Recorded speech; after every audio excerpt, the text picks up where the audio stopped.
To greet the Deputy Minister of DMPR, Honorable Mzina, the Deputy Minister of Labor and Employment, Honorable Nematzinga Chabalala, and Ms. Boss, you will let me know if I'm missing someone from health in the ministry. And allow me to greet the officials from the DMPR, as led by the Deputy Minister, as well as officials from Labor, led by the Deputy Minister as well, the Health Ministry, the representatives from organized labor, the industry stakeholders, the 3 committee staff support, and all guests. Allow me to greet you this morning. The committee wants to welcome the opportunity to receive a briefing on the progress made in implementing ex-mine workers intervention project. This is an initiative that seeks to address some of the long-standing challenges faced by former mine workers and their dependents. This item has been in our agenda since the beginning of the 6th administration. However, owing to changes in the parliamentary program and other competing priorities, consideration of this item has had to be deferred on several occasions. I am therefore today pleased that we are finally able to engage on this matter. South Africa's mining industry has played a significant role in the country's economic development. But many mine workers who contributed to this growth continue to bear the burden of many diseases contracted during their years of service. And for many former mine workers and their families, access to healthcare services, compensation benefits, and social support remains a matter of great importance. The committee has consistently emphasized that former mine workers should not be left behind once they exit the mining industry. And therefore, government has a responsibility to ensure that those who have suffered occupational illnesses receive the support and benefits to which they are entitled, and that their dependents are not disadvantaged by administrative inefficiencies or delays in processing claims. And therefore, today's engagement provides the committees with an opportunity to assess progress made in tracing and identifying ex-mine workers, facilitating medical examinations, processing compensation claims, and improving access to services. We are particularly interested in understanding the extent to which outstanding claims are being resolved, the challenges that continue to impede implementation, and the measures being introduced to improve service delivery. The committee also recognized that the success of this intervention depends on effective coordination among the various departments and institutions involved. We therefore look forward to receiving updates on the mechanisms in place to strengthen collaboration and ensure a seamless service for former mine workers and their beneficiaries. We trust that today's briefing will provide clear information on achievements, challenges, timelines, and plans to accelerate the implementation of the project. We therefore want to thank the departments for availing themselves to brief the committees and look forward to a constructive engagement. I will therefore allow Ms. Boss to table the agenda items and go straight to apologies. Good morning, honorable members, honorable chair, all protocol observed. Chair, I received the following apologies from the Portfolio Committee on Mineral Resources, Mineral and Petroleum Resources. Is Honorable Lorima, who's attending a junior mining indaba in Joburg. Honorable Ntangweni, who's attending on the party responsibilities.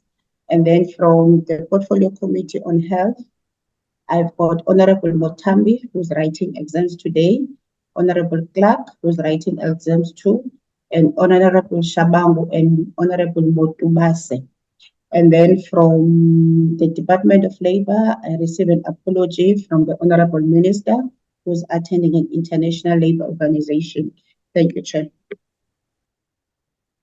Thank you very much, Ms. Boss. Allow me to also recognize the Deputy Minister of Labor, the second Deputy Minister. I don't know who's first, who's second, but I see Honorable Sibia Chomo is on the platform. Greetings to you, Honorable Deputy Minister. I will look as and when I see, I will be acknowledging as and when I see people joining. With that said, honorable members, do we take the agenda items as accepted? Yeah. Honorable Mushumes? Yeah, no, Chair. I'm struggling to change my name. It's Mutubati. I prefer Mushome, which is my first name. I'm present, just to indicate that it's Mutubati here is present. Thank you very much, Honorable Mutubati. Let me indicate that when it's your turn to speak, I will call you by the name indicated on the platform. You will forgive me for that. Can we adopt the agenda, please? Honorable Senne. Good morning, Chairperson. Good morning, honorable members and everyone in the platform. I would like to move, Chair, for the adoption of the agenda. Thank you very much. Thank you, Honorable Senne. Do I have a second, Honorable Mani? Good morning, Chair, and good morning to the dignitaries on the platform and everyone else. I second the agenda. Thank you very much for that. The agenda is adopted. Honorable members, you will indulge me. We had a back and forth with the DG for DMPR on how the presentations will be facilitated, and he indicated that they play a supporting role. The Department of Health is the one that is dealing with this issue. I have seen and read the presentation by Labor. So I will allow Health, if they are the ones who are going to be leading, to start, followed by Labor before we even ask questions. And then we'll take it from there. I take it that DMPR has indicated that their presentation is in collaboration with that of Health. Who is starting from Health? Chair, it's Barry Kisnasamy from the Department of Health, the Compensation Commissioner. I hope my sound is clear. Thanks, Chair. Very loud and clear. Can you go ahead, please? Thanks, Chair. I need sharing rights, if that's okay, and hopefully this will work. And just to congratulate, morning. Sorry, I have given you the hosting rights. Oh, much appreciated. Thank you. I'm just going to share. Doc, ordinarily, I just need to explain this point. Ordinarily, I give to the political leadership to lead the presentation, but in your case, the health minister and deputy minister are not here. I will allow you to proceed. When we get to labor, honorable members will bear with me. I will allow either one of the deputy ministers to lead, and when I say lead, I take it over to them and they will direct how the presentations are taken as well as questions. Doc, can you proceed? Thanks, Chair, and apologies on behalf of my political leadership and the Acting Director General. Firstly, I must congratulate your leadership and your committee for convening this historic meeting, which was long overdue. And what I'm hoping to do in the time allotted to me, to take you through a difficult process of how race, capital, and the political order of the day came together for devastating consequences on Black people in general and African people, African men in particular. So I'm going to actually run through it. And there are some additional slides, but not too many that actually emphasizes this. Chair, can I just ask, is my slide showing? Yes, Doc. We see the presentation. Thanks. And just to greet the political leadership that's in the room and the members, honorable members of the different committees and trade unions. And there are also colleagues that work with us very closely in the mining industry, and to especially the Ex-Mine Workers Association led by Mr. Kaba. So we are very unique, Chairperson, in the unit that we run. Although I'm part of the National Department of Health, we're a direct service delivery unit for occupational lung diseases. And so it's very unique because national departments don't deal with direct service delivery except for our unit. And this history is very important. Essentially, one asks yourself, why did a Department of Health come together to deliver services for mine workers? And it's based on this act from 1912, which surfaced later on as 1973. The 1912 Act was a compromise between British capital, which sorted out the mining industry in South Africa, the Smuts government, and the white trade unions. And essentially, the white trade unions and the strength of the white trade unions were such. Mine workers were dying because remember, 1867 diamonds were discovered in Kimberley, and 1886 gold was discovered in Johannesburg. But unfortunately, the miners were dying of this miners' phthisis, which people didn't know, but they knew it was dust-related tuberculosis and pneumonia. And essentially, the white working class saw this as a major issue that affected their colleagues. And there was no consideration given to Black workers at all, although the large number of Black workers also were affected. And essentially, this act from 1912 to 1973 looked after white workers in the mining industry. The white workers wanted an independent jurisdiction under the Department of Health because they felt if the doctors were employed by the mines, they would militate against the workers. And essentially, this is the socialist system that was developed by the Smuts government to look after white working class persons in the mining industry, supported by British capital and supported by the white trade unions. Now, the key area is it excluded Black workers until 1973, after the Durban strikes, where Black workers militated and marched for collective bargaining rights, essentially trade unions. Remember, the trade unions were banned for Black workers and African workers in particular.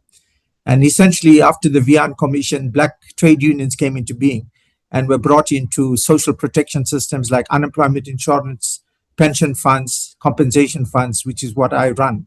Now, the 1973 Act is quite interesting It excluded Transkei, Bophuthatswana, Venda, and Ciskei, the so-called independent states in South Africa, and definitely excluded Mozambique, Lesotho, and the other countries that had migrant workers coming in. But that's for another day in terms of the discussions on it. If we, as the black workers came into the system, if we paid 10,000 Rand for a white mine worker with silicosis, we paid 1,000 Rand for a black worker for silicosis. And that's the travesty of justice. On the eve of democracy in 1993, this act, Occupational Disease and Mines and Works, was amended to remove racial classifications, and that's the act that we currently run. So this is a 114-year legislative history, and you were quite correct in your opening remarks that mining was responsible for the economy of the country and changing South Africa to the industrialized nation that it is today. But in its wake, it left this majority of diseases. This is the strength of the white trade unions as you know it. I just gave the slide, the famous quote, "Workers of the world unite for a white South Africa." When as British capital was battling in terms of labor costs, they wanted to bring in Chinese labor, Indian labor, and African labor that was coming in. And the white workers rallied. And this is the famous Rand revolt in 1922, where the Smuts government actually airbombed and shot a whole lot of white workers that were battling in terms of the skills base, in terms of the issues. So that's giving you the example of how this act came about to be run by the Department of Health and wholly subsidized by government until recently, when we had a deal with the Minerals Council for additional funding from a voluntary levy. Now, black workers, white workers, the pre-employment examination, periodic examination, exit medical, post-mortem services was all provided by the government of the day through the Department of Health. This is WINELA, the Witwatersrand Native Labor Association, which was the forerunner to TEBA, which actually recruited black workers. And essentially, this is the medical assessment of black workers at a WINELA compound near Johannesburg, near Park Station. There were also WINELA TEBA compounds in Lesotho, in Mozambique, etc. And you must know that between the 70s and 60s, TEBA essentially had about 1 million black workers, migrant workers running through its books. These are the diseases we cover, and I'm not going to spend too much time on them. They are occupational lung diseases. And we provide these medical assessments, we adjudicate claims, we make payments, and we collect revenue. So this is how we process the claims. We look at the exposure history, a record of service. We do chest x-rays and lung function tests. You cannot self-diagnose silicosis or coal workers pneumoconiosis or asbestosis. And essentially, that's why you've convened a very important meeting, because I am going to talk about the challenges later on in reaching euphemistically what's called the labor standing areas. Now, this chairperson is essentially what's happening. This is healthy lung tissue. This is healthy tissue in a 90-year-old school teacher, one small speck here. And this is what silicosis or coal workers pneumoconiosis does. It's eaten up half the lungs. And essentially, you can see in this bottom slide with chest x-ray. And for 1 ounce of gold, you take out 1 ounce of rock. And essentially, that's what our people were subjected to in its wake to land up with these diseases. Now, it's grateful that you convened the 3 departments that oversee occupational health and safety. This is a policy fragmentation and a gap. Fortunately, over the last year or so, we've been working in a much more integrated fashion, much more closely with the Department of Mineral and Petroleum Resources over the last 5 or 10 years, since the time of Deputy President Kgalema Motlanthe and Deputy Minister Godfrey Oliphant. Later on with the Department of Employment and Labor, but also with Rand Mutual. Now, the key area is, the context is migrant and contract labor. The whole issue now around the Zamas. We have a fragmented delivery system. For hearts and lungs, you've got to come to Minister Motsoaledi. For heads and legs injuries, you've got to go to Minister Met. So it's a big problem. And it's a very politically charged environment in terms of the multiple role players. So there's a legacy of 159 years. In 1970, South Africa was the #1 gold producer, producing something like 40% of the world's gold. The mining industry is very important, 20% of the economy directly and indirectly. But unfortunately, it left this deadly cocktail of HIV, silicosis, and TB. And this is the mineral wealth, number one for platinum group metals, number two for manganese, number 90% of platinum, 80% of manganese, 70% of chrome. And unfortunately, when we see the disease burden, it's a problem. So this is migrant workers. The mining industry was built on the back of migrant workers. And it's very historic that in 1912, the act comes in. 1913 is the Land Act, which restricted African people in particular to 13% of the land mass of South Africa, notwithstanding the hut tax, the dog tax, and the poll tax. And that's why I gave you my opening hypothesis that British capital, Afrikaner working class, the white working class, and the Smuts government came together to actually create this monopoly over African workers in particular, to force them off the land through the different laws, and then ensure that they came in as labor to actually dig out the gold from the ground and other minerals. This is the country and provincial discipline. You can see Lesotho makes up about 200,000 ex-mine workers, Mozambique 152. This is current work, because the first thing I did when I came in as commissioner was to work out the problem that we face in terms of the issues. And you can see Eastern Cape, 300,000 ex-mine workers.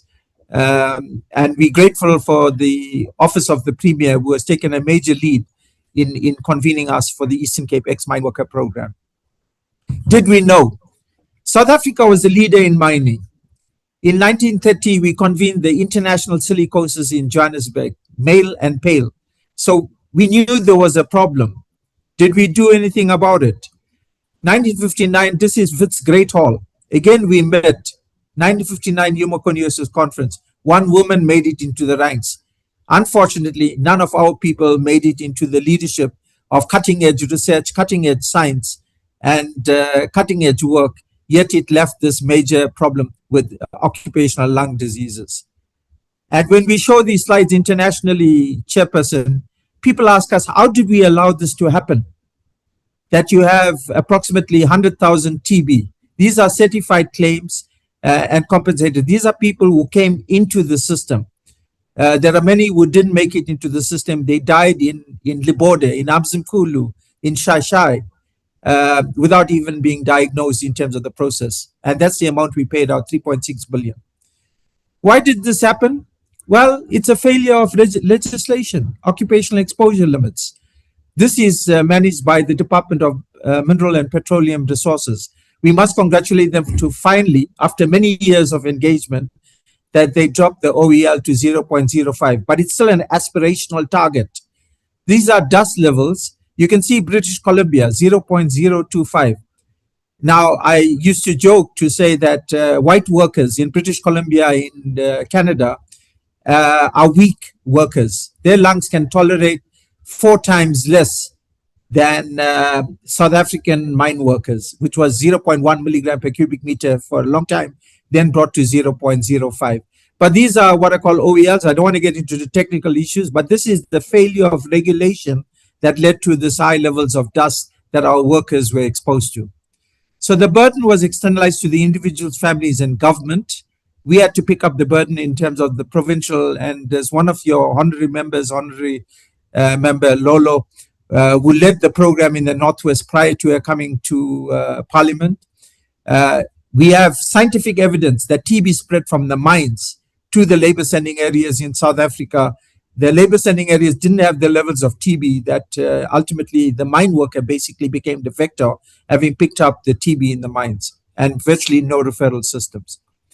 So the system essentially collapsed in 1973 when 1 million black workers came in on top of 80,000 white workers.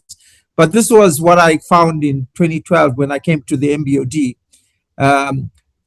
Basically 7 years of disclaimers, the building didn't work, each file represents a claim. The ex-mine workers cried when we showed them these files in terms of it. This is a state system. This is June month. After 1973 with the freedom of Mozambique and Angola, and then 1976 with Soweto uprising, basically the apartheid government lost track in a very important issue that brought in black workers and essentially white workers. So it never resourced the structure, and the system essentially collapsed. But we turned it around. This is a IT information system which basically works in the border in Amzimkulu, and I'm going to show you some of the slides that we do on service delivery. This is lodgements, this is medical assessments, and this is medical certifications, and then we pay a claim. We've got enhanced services, fully electronic and input, and we work closely with the Shiamiso Trust, neighboring country governments and provinces, and we have tracking and tracing models, etc. These are multiple IT systems, and later on I'll be talking to you about constituency officers and working with us in terms of this process. These are some compensation claims data which I pulled together. It's not in your original slide. This is showing you the amounts paid out, about 1 billion paid out to the Eastern Cape, but we have 100 million unpaid. We have about 300 million paid to Free State, etc. You can see Lesotho is the next major. 850 million was paid out, 126 million unpaid. So that's it. So we turned around the system. We have unqualified audits. We have a fund that's grown from 2.8 billion to 6 billion. And we've also this thing. So the back office is sorted out. What I'm appealing to the parliament today is, how do we sort out the front office? How do we enhance service delivery, given that we sorted out the back office? These are claims certified. You can see the COVID period, but we've reached post-COVID period. We've increased the amounts paid, although the claims have stabilized in terms of claims finalized. And through the actuarial valuation, we decreased the levy to the mining companies. But so even with decreased levy, we've still grown the fund. We have a call center which is managed by Rand Mutual, and this is the monitoring issues from the calls. These are multilingual, including Shangaan, mainly for our Portuguese, for Mozambique, etc. And there's very important issues in trying to reach colleagues, notwithstanding activities in tracking and tracing. Now, this is the important slide. This is prevention activities, and we must congratulate the mining industry and DMPR, because essentially when I came in around about 2009 to the National Institute, Minister Motsoaledi and I led a major initiative on TB in the mining sector, and essentially the rates have gone down. Noise-induced hearing loss is still a problem, and we can talk about that. That's covered by Rand Mutual, but the rates have gone down in terms of occupational lung diseases. Class action lawsuits. This was fascinating. The architects of the law thought forever they'll run a socialist health system and the mine workers won't sue the mine owners. They forgot in the compensation law, QIDA, in the Department of Employment and Labor, there is a qualification that it's a no-fault insurance scheme. So social protection systems are normally no-fault. And essentially, you cannot sue the employers except in extreme cases where the employer deliberately knew there was a problem and basically you got injured. But my act didn't allowed for suing the mine owners. So we had an asbestos case against in the British High Court that we won for about it was about 500 plus 300, 800 million in terms of that. This was the 500 million settlement with silicosis claims, Anglo-American and Anglo-Gold Ashanti. And this was the landmark 5 billion claim for silicosis and TB called the Shiamiso Trust. Unfortunately, Mr. Mantkaya died 2 weeks before the Constitutional Court judgment. This case started in 2002, came to the Constitutional Court in 2011, and the Shiamiso Trust was set up in 2019. Now, unfortunately, there's a cold class action happening right now. Parliament needs to intervene because we can't have a 20-year period for the Mankayas of this world to wait for their money before the first amounts are paid out in terms of this process. So you have an important role to play together with the mining industry and the trade unions in the mining industry. This is the Shiamiso Trust. I'm just giving some examples. The data is a bit outdated up till the end of 2025, and it shows you, in addition to the amounts that we've paid out, they've paid out the additional amounts. So Eastern Cape, you can see 926 million for Lesotho, about 1 billion, 568 million to the Eastern Cape. The updated figures have come up much more. So what are these issues called unpaid social protection funds? This is a sad indictment. So the workers struggled. They came into social protection rights in 1973, but they didn't know that their money was being taken away to pay for Amtata Airport, to pay for the NHLS, the National Laboratory Service, 1913, built on the backs of black workers. From the Teba allowance, there was a deferred pay system. So if the mine worker got 10 shillings a month, 5 shillings would be kept. 6 months later, he would go back to the border and pick up his 5 times 6, 30 shillings. The interest on that, the government of the day, together with the Chamber of Mines, paid for the runway in Amtata, but the building was paid for by the interest from Teba. And I said to the Premier, Oscar Mabuyani, that we must put up a plaque that acknowledges the blood, sweat, and tears of the mine workers of Pondoland. And I really appeal to the colleagues from the Eastern Cape to actually do this special issue, because this was paid for the interest from the deferred pay scheme. This is Springhill Sanatorium in 1910. We did not know how to treat TB. This was given 22 acres close to Kempton Park. And if you saw Hotel Rwanda, this was the film was built around this Springhill Sanatorium, which was donated by the Smuts government, 22 acres of land, and also funded partly through the black mine workers who never could get to Springhill Sanatoria in terms of the TB.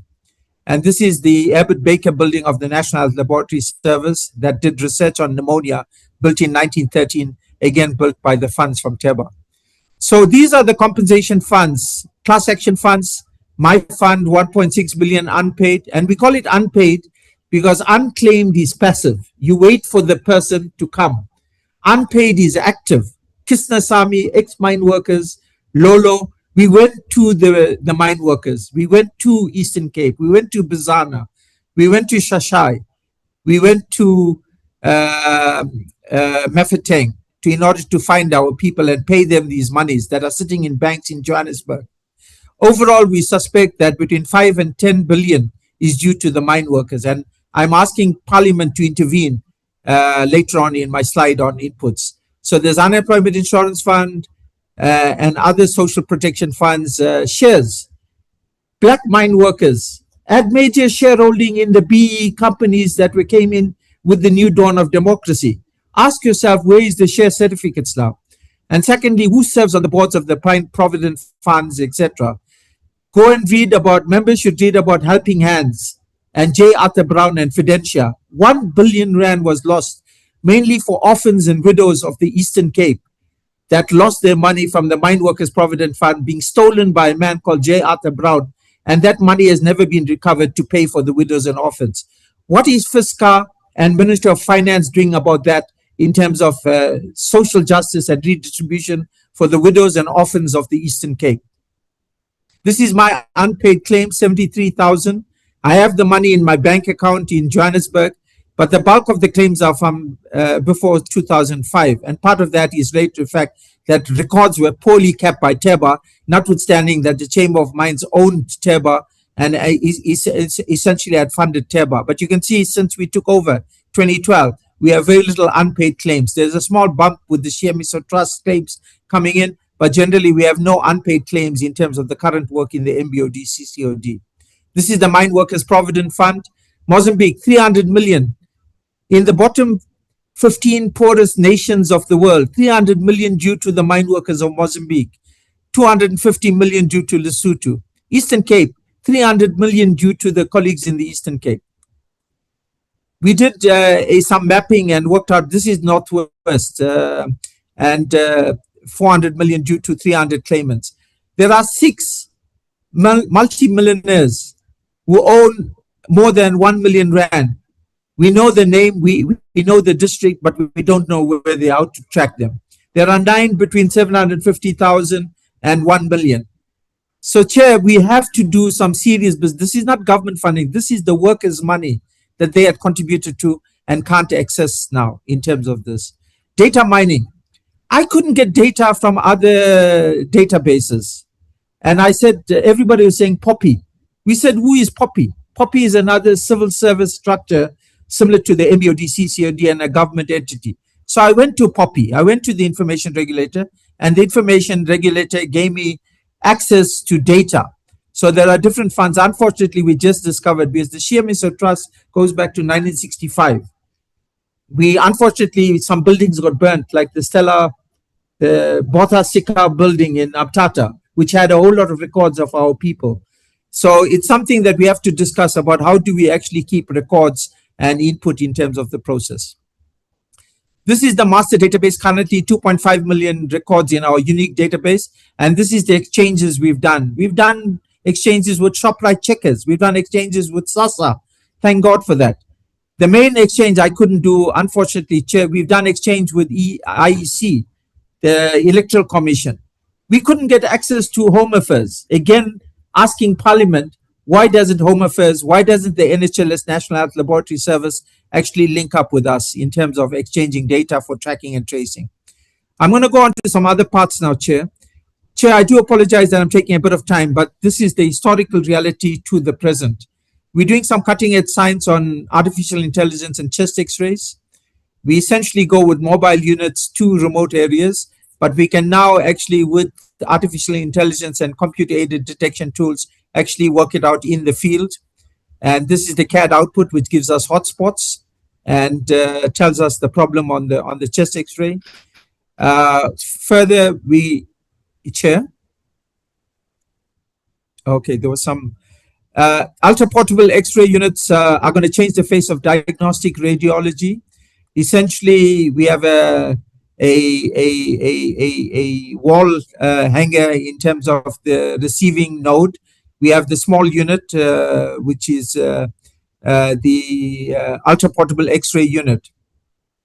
And essentially, in March, we did the deepest X-ray in the world, thanks to Harmony Gold Mine. Minister was there, and the former MEC for Health in Gauteng, and we did the X-ray. It was a symbolic gesture for the Guinness Book of Records that we could take ultra-portables, computer-aided detection tools, and near point of care to change the face of diagnostic services.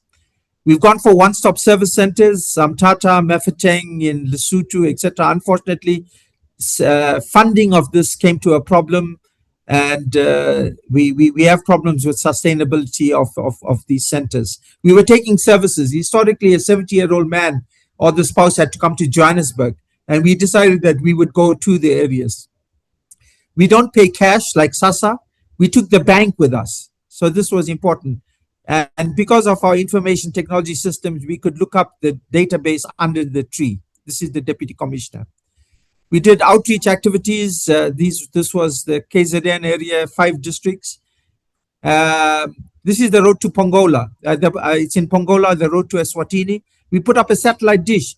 We can mobilize the resources of an industrialized, post-industrialized country so that we can bring services to our people.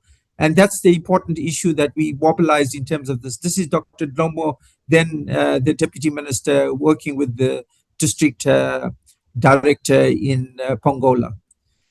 Eastern Cape, Premier Grace Tower activities and address the ex-mine workers. We do tracking and tracing activities. This is Gauteng and Free State. And the most recent, in May, we were in Northwest, 2,500 attendees. And currently, Chair, as I speak, we are in Jozini with the Shiamiso Trust doing medical assessment. So we've taken services to our people to try and track and trace and provide our services. This is the Eastern Cape OTP, and we must congratulate MEC Fanta for taking the lead on behalf of the Premier. This was a meeting we had last week, Thursday, in East London, and taking forward the program for the Eastern Cape. Now, flawed legislation. This program is government funded, and it's actually underfunded. We get a voluntary levy from the Minerals Council. The Department of Labour Compensation Fund, Rand Mutual, and FEMA, Federated Mutual, are fully funded from the levy. Unfortunately, I pointed out from 1912 to currently, the South African government, through voted funds in the Department of Health, my salary, I'm a civil servant, I'm paid by the Department of Health, and all of these funds have to flow through government. So the government cross-subsidized the mining industry on a social protection fund. So we are changing the law, And basically, it's a new law. It's going into its final stages in the presidency with CS. State law advisor has given us the certificate. So there's a new governance structure. It will be a 3A entity. We'll have a register of controlled mines and works. We'll have a better benefit package. The levy must cover administration, healthcare, medical assessments, and payments. Limitation of liability will be brought in, and coverage across the region. My chief finance officer didn't know that we had to provide services in Mozambique, Lesotho, etc. And normally departments of health look after services within a country. Didn't know that we had to provide under this law, because I interpreted the law, unlike the previous regime, that we cover all mine workers who worked in mines in South Africa. I'm going to conclude now with asbestos mining and the human effects of environmental problems. Asbestos mining ceased in 2002. Unfortunately, it left in its consequences. And I'm sorry to say, Prince Tobejani, a 40-year-old prince of the royal family, it is noted, so I'm not raising something, died in April this year with mesothelioma as a result of asbestos exposure. It stimulated the community once more. There are many other people that died in Mafefe, Penge, Kuruman, Priska, these asbestos mines. This is a responsibility not of the Department of Health to actually rehabilitate mines. It's a responsibility of DMPR, but the health effects comes onto the Department of Health. And we are going to Mafefe. These are derelict and ownerless asbestos mines, and I hope your portfolio committee will concentrate on this aspect together with the portfolio committee on environment. I did mention this at the health portfolio committee meeting last week in terms of the consequences of industrialization, mine tailings, etc., on human health in terms of the issue. So we go to Mafefe on Thursday because we are going to be doing a health screening. This is Cobbing in the 1950s. Unfortunately, here's one woman with a child on her back. This is the conditions under which our people were working to actually pull these asbestos fibers that made multinational corporations headquartered in the UK, the giants that they are in terms of asbestos, and ultimately getting mesothelioma, incurable disease. These are mine tailings in the early 80s. And if these children are still alive today, they would definitely have, these are the mine tailings that have not been covered. Now, maybe DMPR might comment on the fact that they might have done the rehabilitation, but we're going on to a site visit on Thursday, together with the Council for the Traditional Leadership, as well as the Department of Health of Limpopo. So the health effect is severe, and these are incurable. We're looking at doing a total health screening of the activity, and might engage with your office to work with these trusts, which has got, because the gap in policy is that we can pay compensation to a worker who worked in the mine, but the end community doesn't get any compensation, yet they get the ill health effects. So this is a gap in our legislation on the consequences of industrial mining, etc., acid mine drainage, etc., and who takes up the consequence of that on human health, animal health, and vegetation. So we are doing a special health screening, and we're going in this week in terms of that, and we would be inviting you all to be part of the process. So there's major policy implications, which we will continue after this meeting with the other departments in terms of the human health effects and what should we do about it.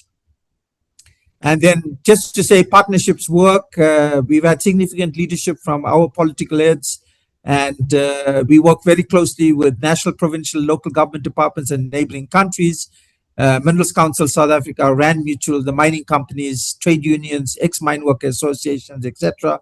We're doing cutting-edge science, you're working with academic institutions, Stop TB partnerships, etc. And want to commend your committee for convening this very important meeting, and hopefully it'll be a quarterly meeting where we will report back as a joint integrated team in terms of this process.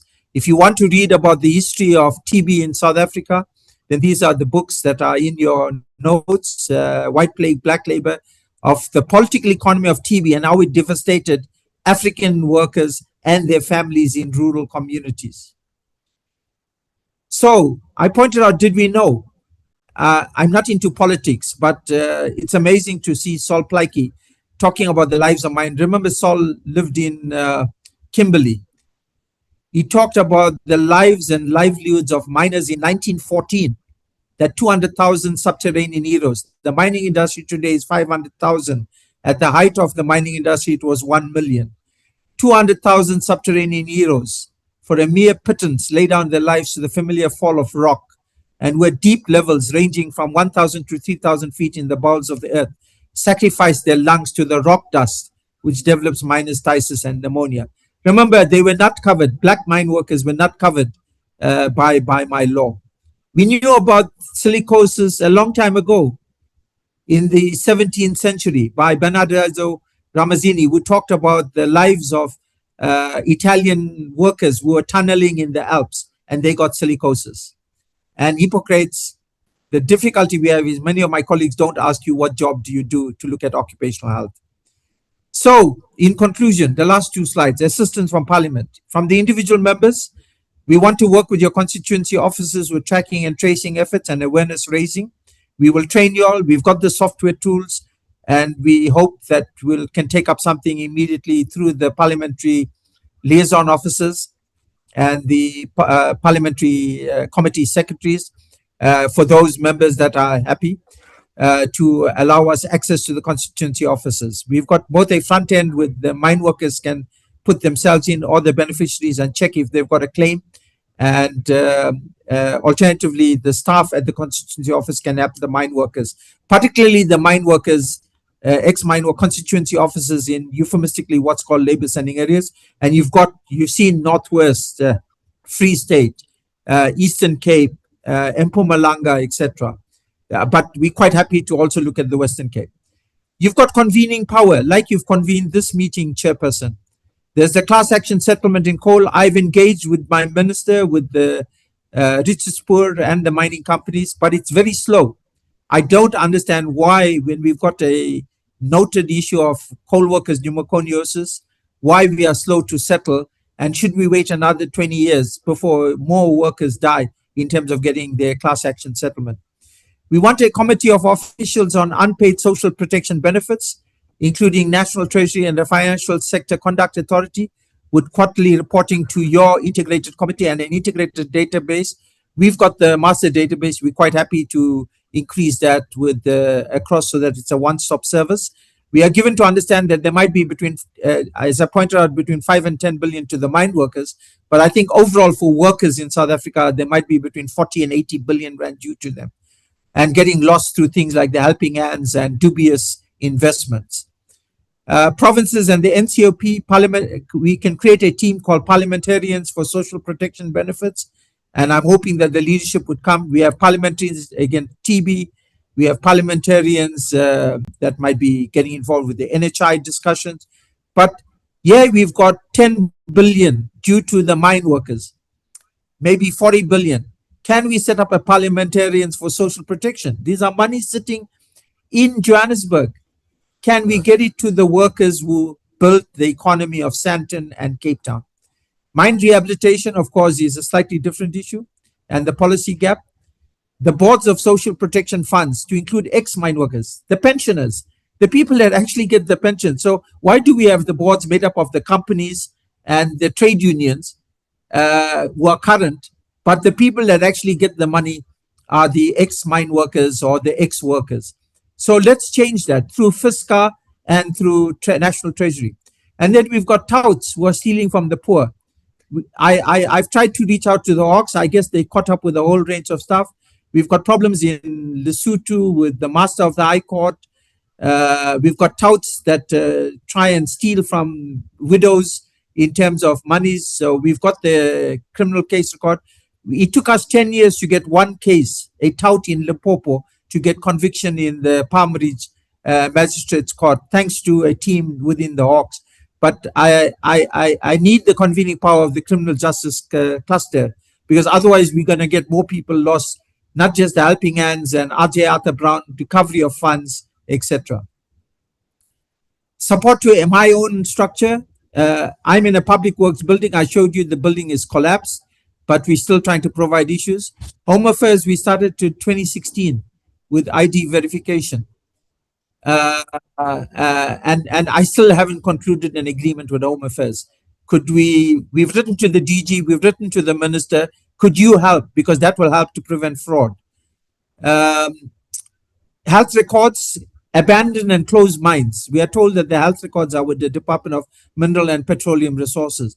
This is very important in terms of closure of some of the files, in terms of the health records. National Treasury, additional funding. TEBA, which was set up by the Chamber of Mines, the records of service, the integrated master database to include biographic, demographic, and clinical. There's a legacy problem, which I talked about, but for the current mine workers and other workers, how do we go about?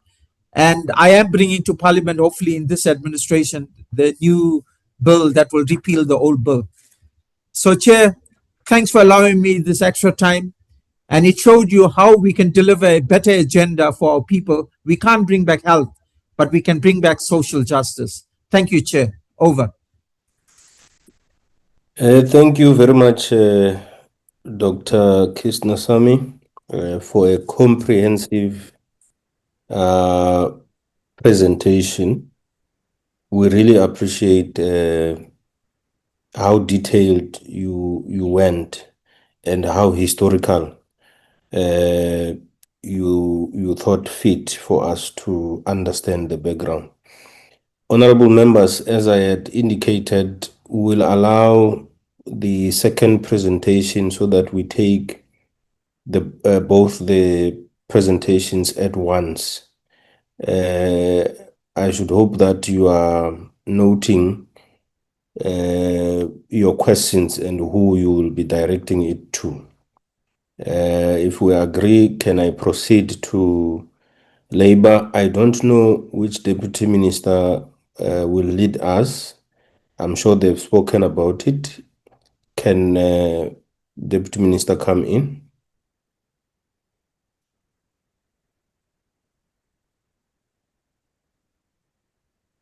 Thank you, Chairperson. My name is Judith Nemadzinga Chabalala. With your indulgence, Chair, allow me not to switch on my video. I've got bad allergies. I don't want to scare the meeting, but also for my bandwidth as well. Chair, let's thank you so much for this joint meeting.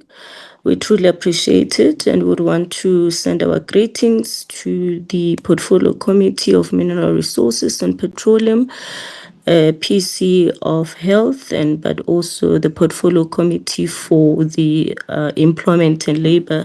With that, I also greet the Chairperson of Employment and Labor Portfolio Committee, Comrade Maneli. Would also want to send our greetings to the Deputy Minister as well of Employment and Labor and the Deputy Minister of DPMLP in the meeting. Chairperson, it is an honor to really come before the Joint Committee to really deal with these issues of ex-miners. We regard this as part of Department of Employment and Labor through its compensation fund, UIF, to really put our commitment as government to uphold the Constitution and a right to social security for all South Africans. And this is enshrined in Section 27, subsection 1, subsection C of our Constitution that guarantees everybody, everyone, the right to access to social security, as Dr. would have said in his presentation, which we truly appreciate, including that they are unable to support themselves and their dependents in terms of appropriate social assistance. The Compensation Fund, Chair, stands as a pillar of support to those who have suffered the injury or disease in the course of their employment through the administration of the Compensation Fund for Occupational Injuries and Diseases Act. And it is recent amendments. We have sought not only to provide compensation, but to restore the dignity, to promote rehabilitation, and ensure the welfare of workers and their families. Just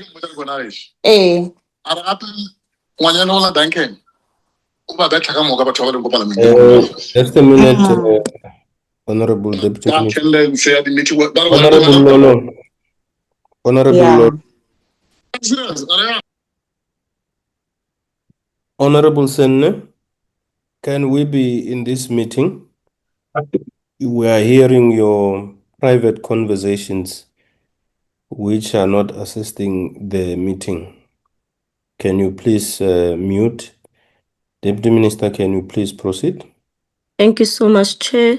Through the administration of the Compensation Fund for Occupational Injuries and Diseases Act, it is recent amendments we have restored dignity to promote rehabilitation and ensure the welfare of workers and their families, especially our ex-mine workers, who have contributed so much to the nation's prosperity, and that we agree with the doctor. South Africa is fundamentally a product of extensive labor migration, both from within our own provinces and our neighboring countries in the South African Development Community, meaning SADC. For generations, men and women have journeyed through provinces such as Eastern Cape, Free State, Mpumalanga, Northwest, Limpopo, Northern Cape, Gauteng, to work in mines and industries that fuel the nation's economy. Towns like Yovelkom, Emalahleni, Mafikeng, and Durban, Umzimkhulu, have been central nodes in the internal migration. Beyond these borders, Chairperson, South Africa mining sector has drawn workers from countries such as Lesotho, with outreach in Butabutle and Liribe that would be facilitated through our RMA, Botswana, Molepole, and Palapraye, Malawi, and Eswatini.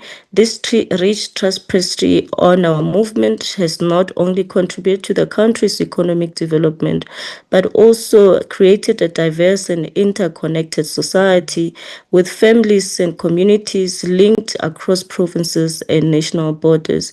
That's why we recognize this historical injustice and complex challenges that are faced by ex-mine workers and their dependents. Hence, you would hear, even in our presentation, where we're covering events, if not areas where this issues on access is carried through to other countries as well, and you would get the intense work that RMA through its compensation fund that they're able to do, but really the journey to trace the compensating and the supporting of these individuals that require the collective will and of course support of Parliament, including presidency and multiple government departments, because our presentation will also cover the history as well, how this program also came into being, the industry partners, civil society, and the progress reflected of thousands of claims that would have been paid out to the comprehensive welfare programs, not in place, rather to demonstrate what is possible when indeed we work together. And as employment and labor, we've been emphasizing the need for these three departments to work together through coordinated effort as a team, Chairperson, to ensure that all these partners that are supposed to come together, we have one seamless approach as to when we approach this issue of ex-miners and its program. We are mindful, Chair, of challenges that remain from administrative capacity, the issue of documentations that hurdles the need for dedicated resources and ongoing advocacy that we need to do. However, we are committed to addressing these gaps and strengthening our systems and ensuring that no qualifying beneficiary is left behind, Chairperson. With that said, that's where I leave my comments, but just to say we have in Department of Employment and Labor, leader of the delegation, being the DDG Mrotoba, that is acting on behalf of our DGs in Geneva with the minister. We also have Compensation Fund acting commissioner, who's Ms. Fezana, that will be taking us through the presentation, and I'm sure then she would then indicate other officials that are in the meeting with us accordingly. But just for the record, just to say we also have the UIF commissioner that is acting, is Dr. Malebo Mabije, also that is here, Thompson, Mr. David, of course, Caesar from our inspectorate and enforcement services, with Ms. Matapelo Matabuche as well in our PLOs and the DG's office. Office and the Eastern Cape, UIF Director, and Ms. Nodukolo, our COO. But our Chief of Staff is also here from the ministry, Mr. Beza, and our ministry DM's officers. They're in the meeting. If you allow, Chair, maybe before I could ask Ms. Fezana to take us through the presentation, I did ask that they get the sharing rights so that we can move with speed. I would then ask if Deputy Minister Sibia would want to make addition to the comments, or he would come as and when we are taking questions or deliberations. Chairperson, through yourself. DM Sibia.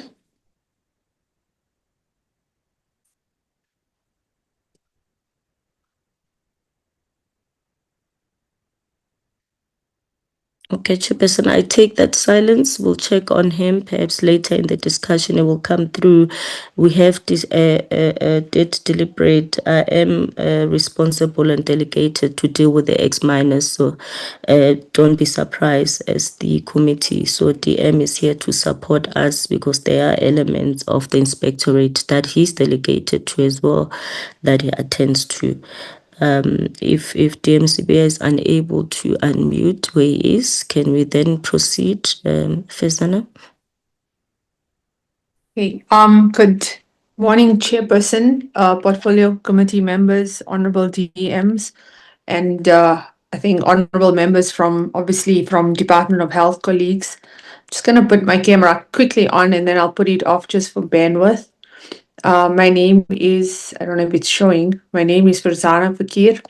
I am the Acting Commissioner for the Compensation Fund, and I'm going to take you through to the presentation. The Department of Labor does have a consolidated presentation, so I will proceed as the Compensation Fund, and then we will have the UIF colleagues also presenting on ex-mine workers. So in terms of ex-mine workers for the Compensation Fund, as you know, Dr. Berry, we are working together with Dr. Berry on, ex-mine workers, but our mandate is derived from the Constitution, from Section 27(1)(c), and we have a legislative mandate. We are Schedule 3 public entity under the Department of Employment and Labor. We administer the COID Act of number 130 of 1993, and it has been amended by Act number 61 and COID Act 10 recently of 2022. So what is our main objective? So we do provide compensation for disablement caused by occupational injuries or diseases that are sustained by employees, and including death from such instances. What I would like to just highlight and emphasize in this section here is that, with Dr. Berry, what we have is, he has the occupational diseases under ODEMA specifically to ex-mine workers, whereas, and especially the lung diseases, whereas with us, we have the lung diseases, etc., that fall under, other injuries. So ex-mine workers, it's mostly the physical injuries that fall under us. And I just want to please make that distinction. So in terms of the COID Act, what I also want to highlight, if you look at the bottom of your screen, what you see in the first block is that we have licensees, and I want to highlight that RMA, Rand Mutual Assurance, has been licensed to administer the mining class, and they have been doing that at least for the past 100 years. Over 100 years. And then on rehabilitation and reintegration, this is something that is new to our Act, and I think it touches on what the chairperson of the Portfolio Committee said, is that how do we attend to our pensioners and our beneficiaries? So we have an introduction of a framework chapter there in terms of rehabilitation for injured workers, which I will touch in the following slides. And then obviously we're also looking at enhanced benefits, which was, included in our amendment. So we have a review of our benefit structure to enhance benefit payments. So in terms of data, this is our ecosystem. I don't know why it's so slow. I apologize for that. But in terms of our ecosystem, let me try and do this again. Apologies for that. In terms of our ecosystem, what we see there is how do we define the COIDA X minor? So, like I said, with ours, we don't have that burden and those numbers that Dr. Berry keeps on seeing. What we have is we do have, especially since RMA administers our mining class, there's around 15,373 total pensioners which are under, obviously RMA being the licensee compensation fund.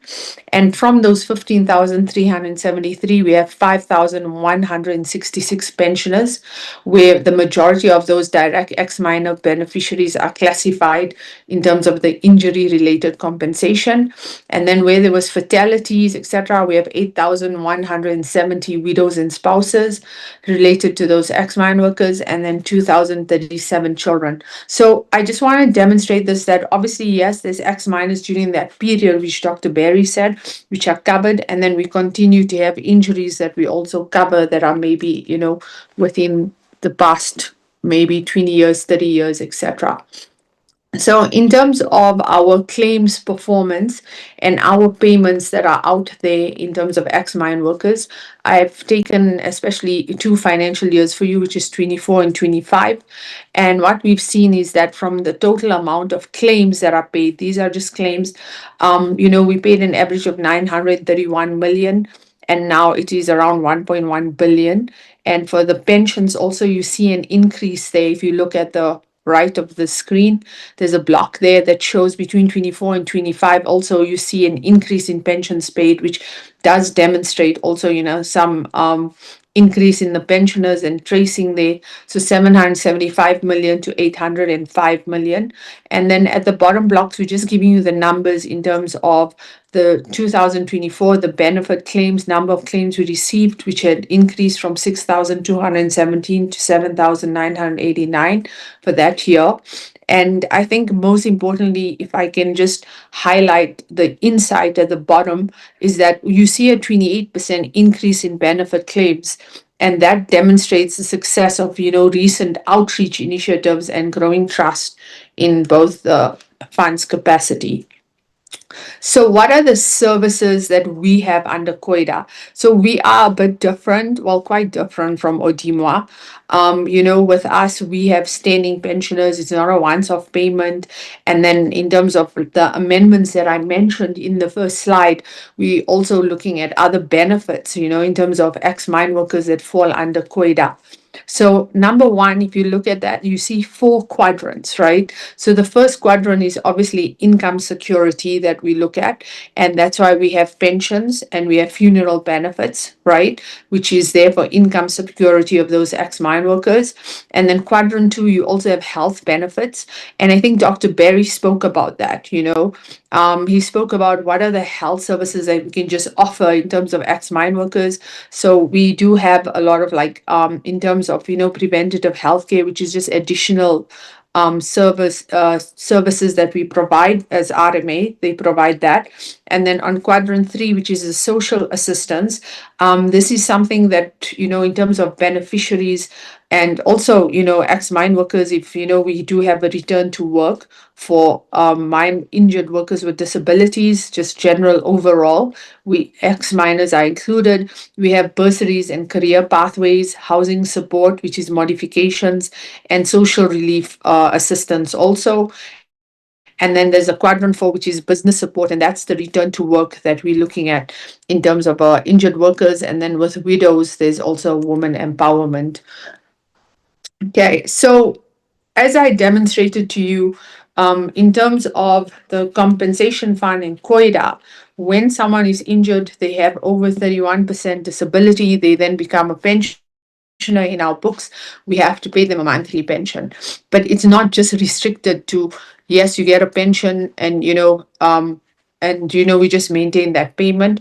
What is looked at also is, there's this thing called, if you look at this pictures that you have there. So you have that general population, which we spoke about, which is the 15,000 pensioners. But we do look at what is the broader and health welfare strategies that we can look at in terms of that population of pensioners, right?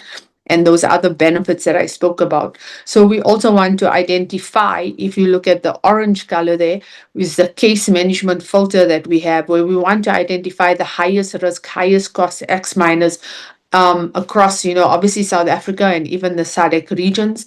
And what I'm showing you here at the bottom there, you see a specialized focus area, and that speaks to the injuries that we see with ex-mine workers that we need to attend to, that have been injured, in the 1940s, 1950s, etc., and, current to date, where, they've had spinal cord injuries, they have amputations of severe head injuries. So every 5 years, we have a benefit where they entitled to new assistive devices. We have to look at, what their health, the maintenance of their health outcomes, etc. So it is an intensive designated healthcare team that operates. And I think as I talk, I just want to also touch that, like Dr. Berry, there are mobile clinics, etc., that go out. I'm sorry, I don't have photos like Dr. Berry, he's a pro at this. So I have to learn from him. But so we do have all of that, right? The mobile clinics, etc., mobile services that are being offered to ex-mine workers. So this slide we just want to touch on because we want to demonstrate to the portfolio committee that in terms of mine workers also, what we do look at is we also look at their rehabilitation because they have such severe injuries, right? So in terms of those severe injuries, there's 3 rehabilitation pillars, which is clinical, vocational, and then social reintegration. I think I've spoken about this. So the clinical rehabilitation is obviously the clinical services that they need, the mobile clinics. And then the vocational rehabilitation is where we look at return to work or upskilling and, just looking at whether we can get economic participation for those ex-mine workers. And then the social reintegration is obviously in terms of where they live, looking at their stable psychosocial functioning and how do they achieve independent, activities of daily living. So I think I've touched on this, but this slide demonstrates to you also what we do. So there's home visits, there's telephonic reviews, there's mobile clinics, which are fully branded and fitted. They do diagnostic and primary care. There's also assessment clinics, which also I think this we do together with, Dr. Berry and other partnerships, which I'll demonstrate in the following slides. And these are, in terms of lung function, x-rays, physical assessments, and then also case referrals, where, more treatment is needed. So then we'll have to connect them, the identified cases with long-term, medical care, doctors, etc., referral pathways there. So this is what our regional footprint looks like. Obviously, we do this in partnership with RMA. Is that this is a South African footprint. It's just a quick, slide to show you that our focus is on, the ex-mine workers in KZN, Eastern Cape, Free State, Mpumalanga, and the Northwest. And then in the SADC countries, similar to what Dr. Berry has, Lesotho, Botswana, and Malawi, and also Mozambique. I apologize, it's not there. And then in terms of our ex-miners outreach visits, this is just a table that is demonstrating to you the plan, the annual plan that we have in terms of visits. This is what RMA has. And also sometimes, in terms of that collaboration, I think this is what we're also discussing is how do we share these plans amongst the different stakeholders so that we all support each other and we do not work in silos. In terms of geography, this slide here just gives you a quick screenshot of the number of visits, per province. And it's obviously based on the need, and where we identify in terms of data where the majority of ex-mine workers are. And I think it aligns to what Dr. Berry said, in terms of his payment data also, and his data that he showed in terms of identifying unclaimed benefits, etc. So you see a lot in Eastern Cape, and then Lesotho is a high payout also, which Dr. Berry had. So I think this is what we are here for in terms of the portfolio committee, is that how are we balancing our administration with strategic industry partnerships?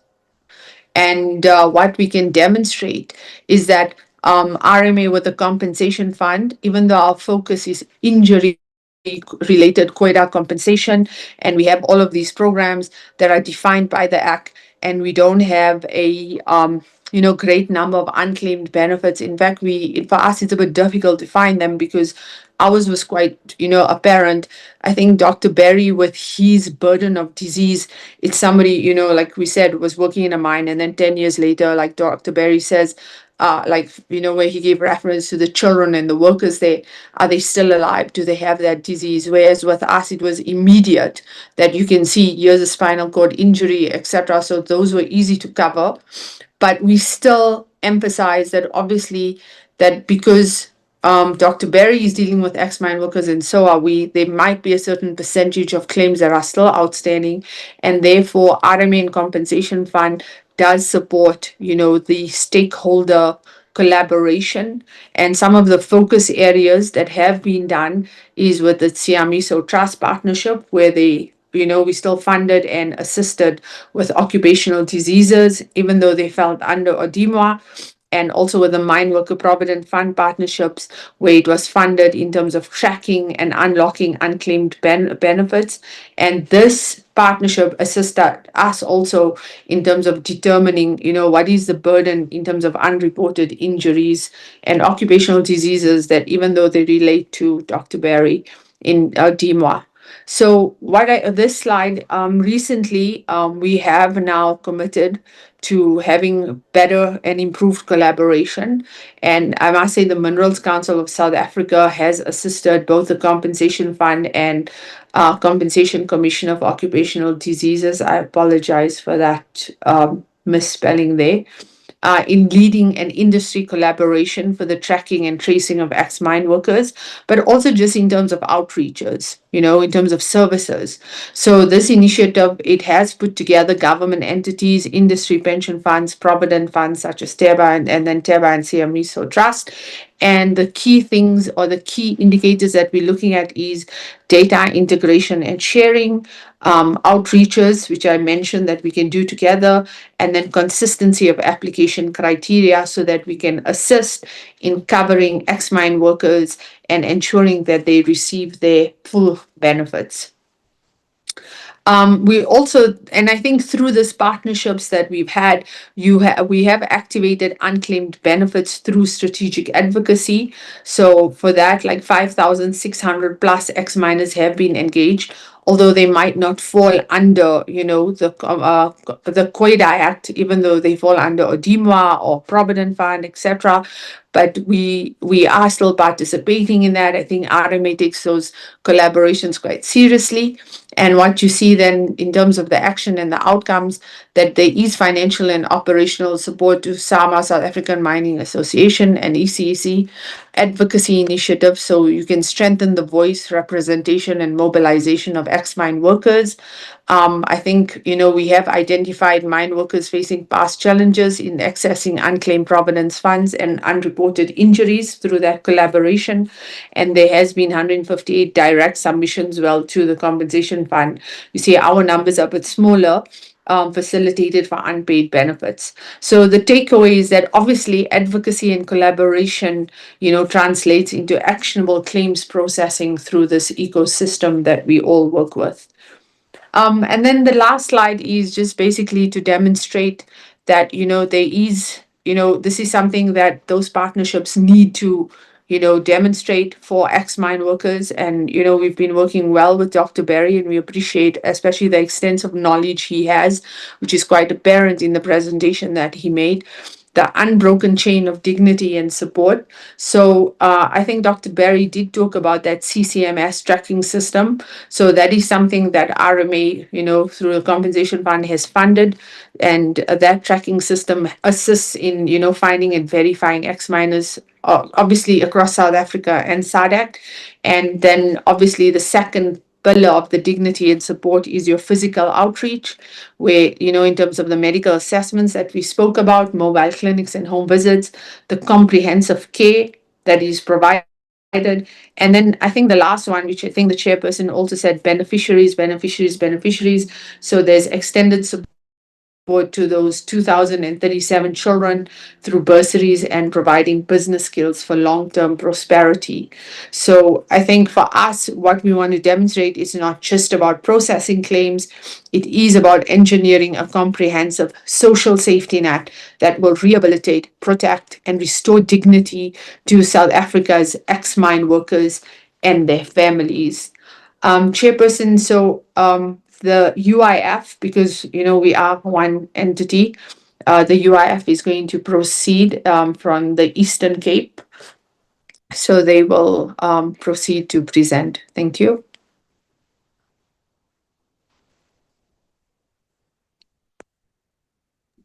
They can jump in. Okay, thank you.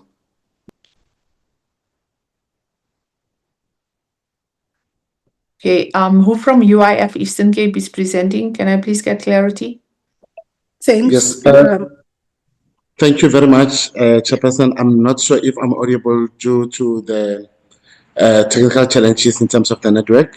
Can I get confirmation that I'm audible? My name is Morgan Ramatsetse. I'm trying to switch on my video, but unfortunately it does not allow me. Yes, it does. We can see you. Forget about the technical challenges because you don't have any. Proceed. Okay, thank you very much, Chairperson. Fazan, if we can start from slide number 22. I must indicate that, Chairperson and Portfolio Committee members, the UIF, we are the Schedule 3 entity, just like CF. We are administering UI Act 63 of 2001, that is Unemployment Insurance Act. The ex-mine workers, as we said, these are like ex-mine workers, are the employees who worked at the mine that were administered prior to 2001. Because those that are left there or exited their employment after 2001 in 2002 are covered in the Act, that their credits are calculated and they receive the benefits as administered in terms of the legislation. But all the ex-mine workers that we are going to present here are all the mine workers that left their employment prior to 2001. So I just want to indicate that from the Eastern Cape side, as I'll present all the provinces, the province has the steering committee, as Dr. Nasai has indicated, Dr. Berry indicated. This steering committee is chaired by the Office of the Premier and the ex-mine council.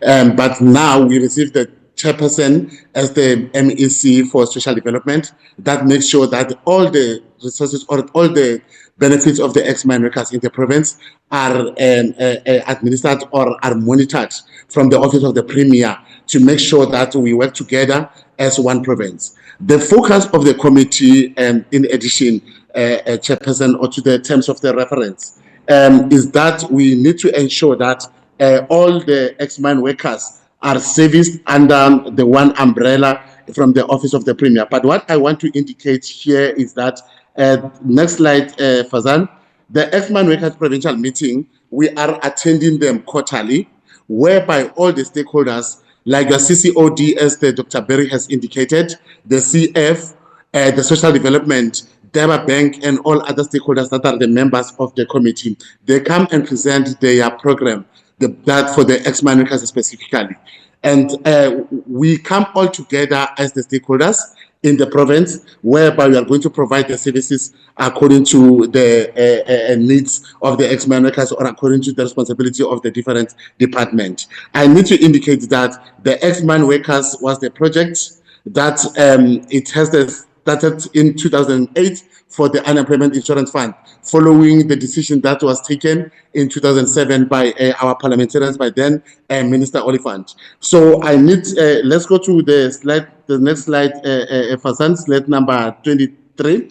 I must indicate to the chairperson that from Eastern Cape, these are the claims that were processed. from the beginning of 2019, April 2019 up until the end of March 2023, the claims that were paid is 2,416 ex-mine workers, which that amount to 7,055,417 rand. And the following year, Eastern Cape has paid 1,469 ex-mine workers. That amounts to the 4 million. And then in the following year of 2025, we paid 581 to 1.7 million. And then in the 25-26, we paid 1,159. That amounts to 3.4. And total benefits that we paid 5,625 ex-mine workers from 2019. That is amount to 16,712. That is only from 2019 chairperson and the members. Next slide, Fazan. I must indicate also that the outreach that are planned only from the UIF site in Eastern Cape, we have planned the outreach from the 13th to the 17th of Airport St. John's outreach, whereby all the stakeholders, the CCOD, the Department of Health, Department of Social Development, they'll be there, and all other stakeholders. And also we plan another outreach that is going to be in September and also in November and in February. I need to indicate, Chairperson, that all the stakeholders, we work together. And as Dr. Berry indicated that we had the last meeting last week, the outreach of the 13 to 17 was approved and acknowledged by the stakeholders or the STEECO. So this is going to be there, and our minister will be holding the breakfast session on the 16th. So what I need to indicate is that we are providing the services non-stop since 2008, and the amount of the money that was paid to the ex-mine workers from 2008 up until 2018 is 15.6 million in total, with the one that we paid up until from 2019 up until currently. The total amount is 31 million from the Eastern Cape. Next slide, Fazan. So from Free State, I need to indicate, Chair and the members on the call, that the total number of applications received, it was 16,637, and the total approved was 12,469. And the number not approved, it was 4,168. And then the total monetary value for Free State, it was 28,231,083 rands. And next slide, when we go to Cape Town, this, the breakdown of the ex-mine workers in Eastern Cape, in Free State, I'm sorry. I don't want to go through, I think this slide is just the indication that how many towns were visited in the province. Can we go to Northern Cape, Fazan? That's slide number 31. I will speak to the challenges at the left. I need to indicate, Chairperson, that we also at Northern Cape, as UIF, we had the total claims that we received, that is 12,420. That is amount to 35,480,852. And then I need to indicate that when we go to slide number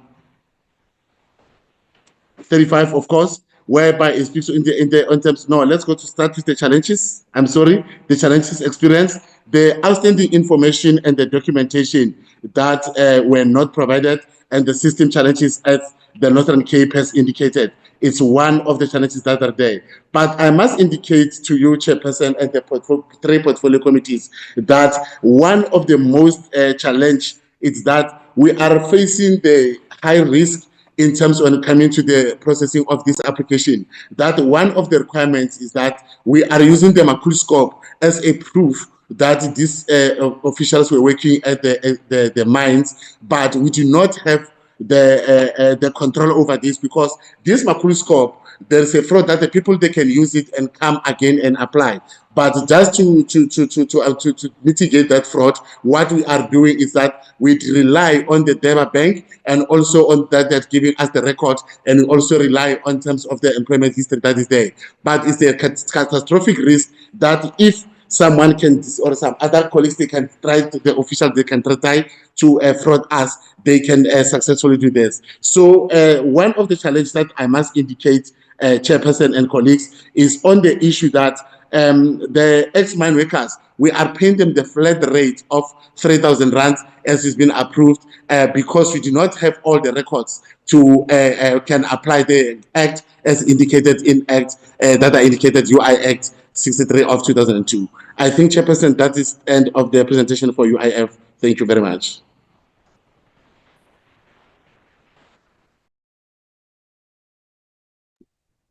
Thank you. Does that mark the end of the presentation for employment and labor? Yes, Chairperson, it does. Thank you. Okay. Thank you very much. Honorable members, there is the presentation. I had thought it's important to give the presentations much time than ourselves interacting, because they are not only speaking to us, they are speaking to the nation, and people out there have got questions. Before I come to you, may I check, Deputy Minister of DMPR, if there is something you want to say?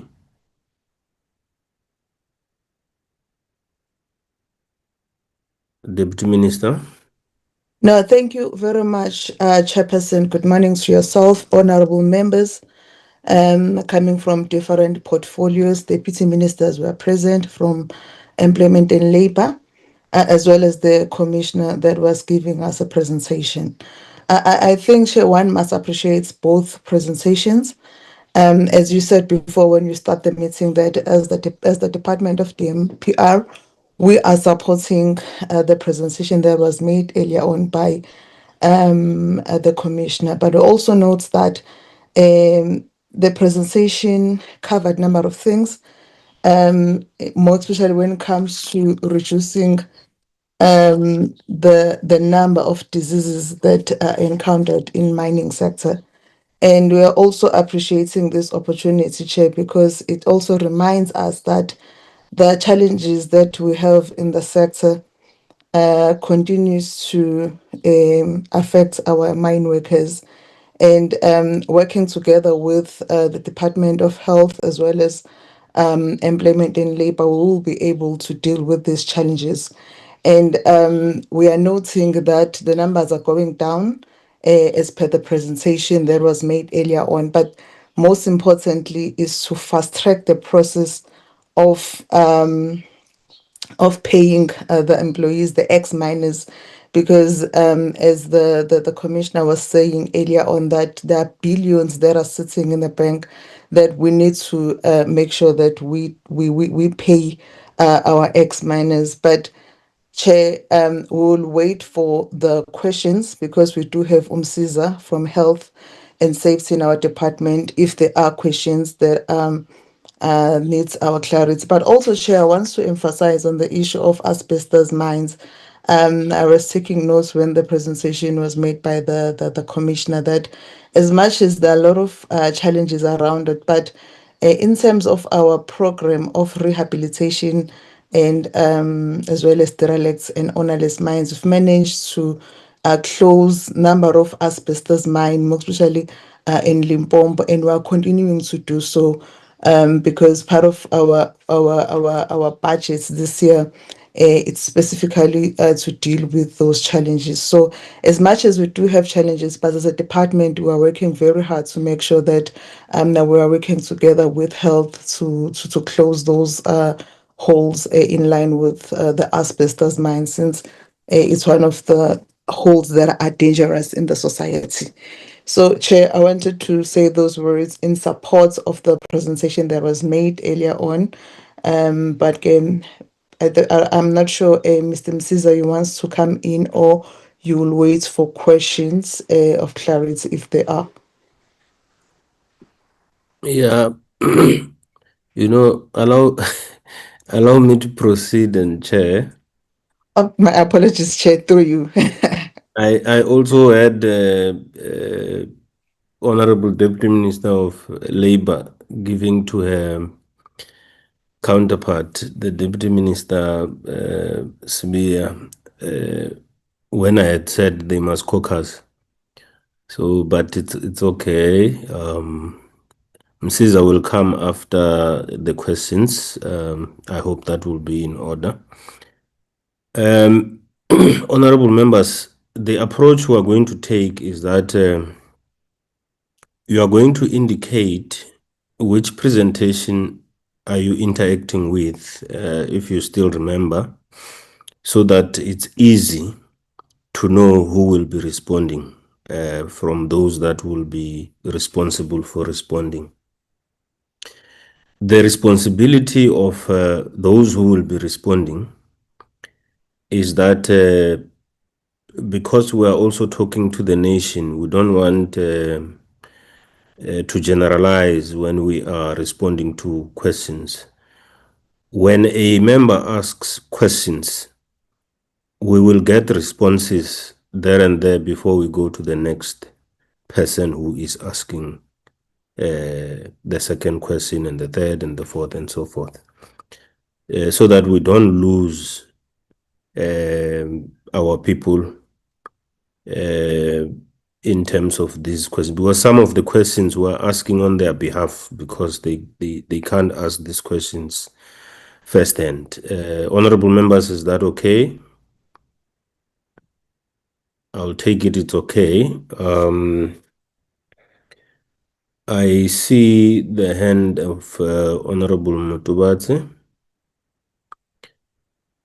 Okay, can I have all the hands up so that I allocate accordingly?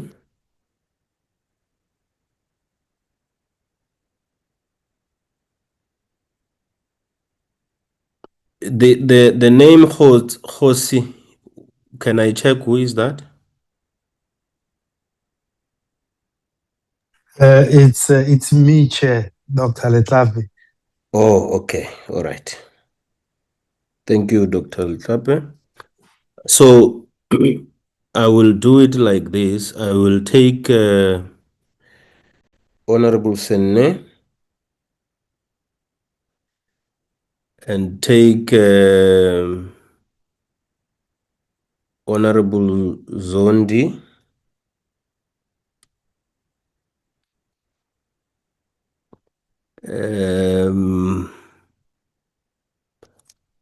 Take Mutubatsi.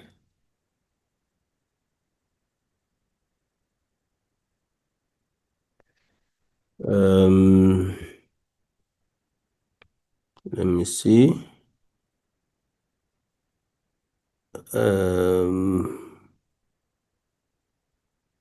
Take Honorable Zungula.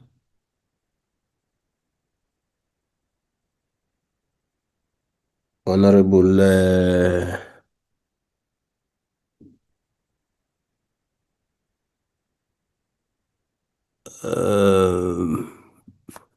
Dr. Litlape.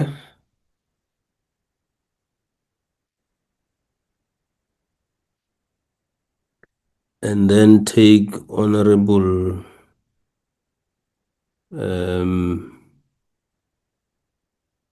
Nonzele.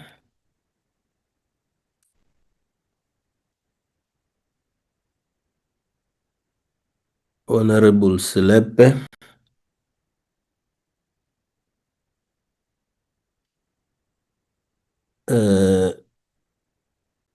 Honorable Basson.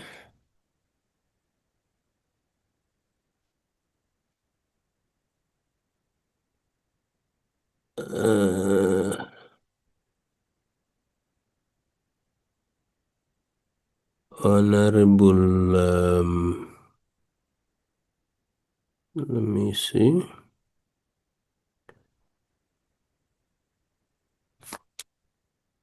Honorable Mbele Hazel.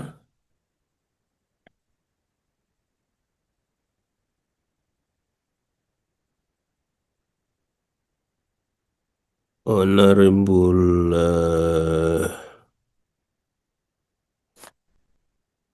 Mofokeng and Honorable Mukwele. Is there anyone that I am missing so that I Yes, Chair, correct? you're missing my Yes, hand. Chair. Oh, Oh, how can I do that? So, Honorable Mani, is there anyone? I heard the female voice. Okay, Honorable Maneli. apologies, Chair. It was me. I wanted to say Honorable Mani. Honorable Maneli, you will come after Honorable Mani. So we are fine like this. Can we proceed like this, bearing in mind that you yourself, honorable members, have a sitting at 2. I'm happy to go until 2 if you are happy, but it will depend on your length in terms of questions. Can we start with Honorable Senne? Thank you very much, Chairperson, for giving me the opportunity to make an input in this joint portfolio committee meeting on the ex-mine workers intervention Okay, program. just a minute, Honorable members, can we all lower our hands so that I see if there is any intervention one wants to do in between? Can you proceed, Honorable Senne? Thank you, Chairperson. Chair, let me welcome this engagement as it addresses a matter of great importance to thousands of former ex-mine workers and their families who continue to experience challenges in accessing benefits that are rightfully due to them, Chair. Let me start with Dr. Kits Nasami.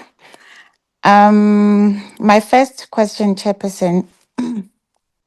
So when mines close down or are abandoned by operations, the medical and clinical records of ex-mine workers, they often disappear. And this is according to the report from Dr. Kitsnasamy. And that is delaying future occupational health claims. So I want to know what legal framework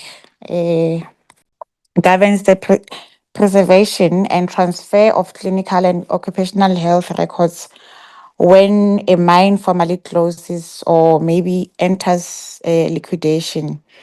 Where are the clinical records of workers from recently closed mines are currently archived so that it's easy for NBOD to access those records so that the processing of claims can be fast tracked. And I also want to check, Chair, in terms of DMPR. How is DMPR collaborating with Department of Health to ensure that the commissioner and his team have access to this information? And I also want to check where is the Mineral Council of South Africa in terms of assisting with the records. Second one, Chair, the commissioner indicated that this intervention program is unfunded. It's an unfunded mandate of the DOH chairperson. I want to check, Chair, because I also sit in the Health Portfolio Committee, and this was also reported. I want to find out when is this going to be a funded mandate, because it deals with a serious issue, injustices which were made in the past, and at the end of the day, we need to have these funds paid to the beneficiaries, chairperson. And I have experience of this challenge, chairperson, because uh, I once worked in this project before I came to Parliament. It's a serious challenge. So I want to know what has been done in terms of ensuring that this will eventually become a funded mandate. And Also, how does the department ensure that this challenge will not happen in like it will not happen with the current with the current mine workers, these injustices? Is there any measure in place to make sure that these difficulties will not be experienced by the current ones? And then, Chair, to employment and labor, what concrete mechanism or shared IT systems are being established between a Department of Labor, Health, to ensure ex-mine workers' medical assessment transition into QuiDA claims without duplicating paperwork? Is there any integrated system in place? And number two, are there formal MOUs currently active between the three departments? What are the specific time frame deliverables regarding this? Because I believe if there's a close working relationship, the tracking and tracing of this ex-mine workers can be easy, Chairperson, and the claims can be easily processed to the beneficiaries. My last one, in terms of cross-border claims, Chair, given that many ex-mine workers reside outside South Africa, it was reported by Dr. Kisnasamy as well. What structures does the Department of Labor have in place to process cross-border QuiDA claims and ensure medical tracking in neighboring countries? Thank you, Chairperson. Thank you, Honorable Sene. Can you please lower your hand? Honorable Mbele, can you lower your hand? Honorable Mbele. Thank you.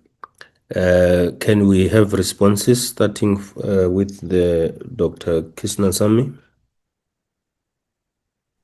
Thanks, Chair, and thanks, Honorable Member Sene.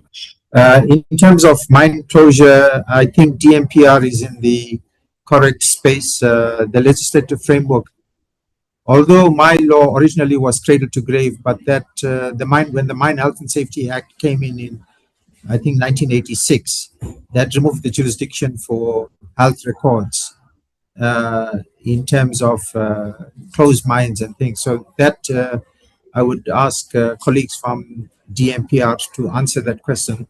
But we've been having major difficulty, as Honorable Senator has pointed out, in accessing clinical records. And part of the issue for our unpaid claims is the non-closure of some of these records. So the legal framework sits with DMPR, and we need to note how to get access. I have raised this with the DMPR and the Minerals Council in terms of the past records. On the issue with we do have close collaboration, but one of the units that we don't sit on is the Mine Health and Safety Council. We have a lot to offer in terms of prevention interventions, and we're not too sure what's going on in terms of support, particularly occupational exposure limits, etc.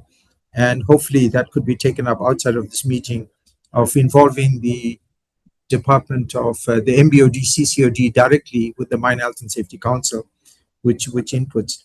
Minerals Council has helped with funding some of the activities of the MBOD, CCOD, but it's still not enough in terms of taking forward the wider issue about the funded mandate in terms of process. So the first issue is the legal framework clinical records for closed mines lies with DMPR.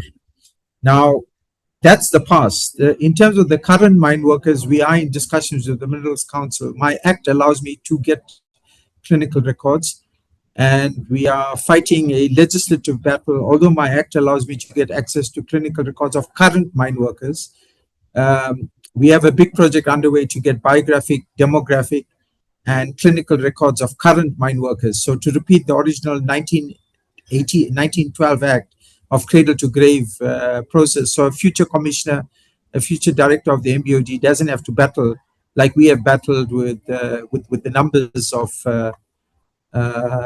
of ex-mine workers not getting access to their records. So hopefully that's something that we could have in terms of the cross-portfolio meeting, or a meeting that you would convene with Minerals Council. My law is quite clear, and the problem now, we might have to go through a legal process to compel the mines to give us the clinical records, because I couldn't wait for the fact that a mine gets abandoned and then the MBOD, CCOD has to get it. So that covers the fact of what will happen to current mine workers, the 500,000 current mine workers, to prevent this problem of the past in terms of the process. I'm given to understand the archive records are mainly paper-based, they are not digital, and I don't understand that because the mining companies have long had digital health record systems and not too sure what's going on in terms of process, but of course GMPR can answer that question. The unfunded mandate is, well, my minister refers to it as underfunded mandate because he is giving some monies at the moment, about 70 million a year. The problem is that it's not enough for the medical assessments, etc. So I don't have an answer in terms of where to go to next in terms of a system that was designed for white mine workers and now have to look after, you know, the total system, particularly with the fact that we've had ex-mine workers going back to euphemistically labor sending areas. And the problem is we did set up the one-stop service centers, including facilities in Northwest, but it's very difficult for the Department of Health to actually continue funding the radiographer, the nurses, the audio hearing test colleagues, the lung function test colleagues, because this thing takes resources from the public health system. And in terms of what will change in terms of the funded mandate, we are hoping that with the new bill, the compensation for occupational disease and control mines and works, which will be the polluter pays principle, which will be the levy, as with the Department of Labor Compensation Fund, the levy must cover the full costs, and hence the state won't be involved other than a regulatory framework and a governance framework with the board that would oversee the 3A entity. So, Chair, that refers to my questions from Honorable Senna. Thank you, Chair. Thank you. DMPR.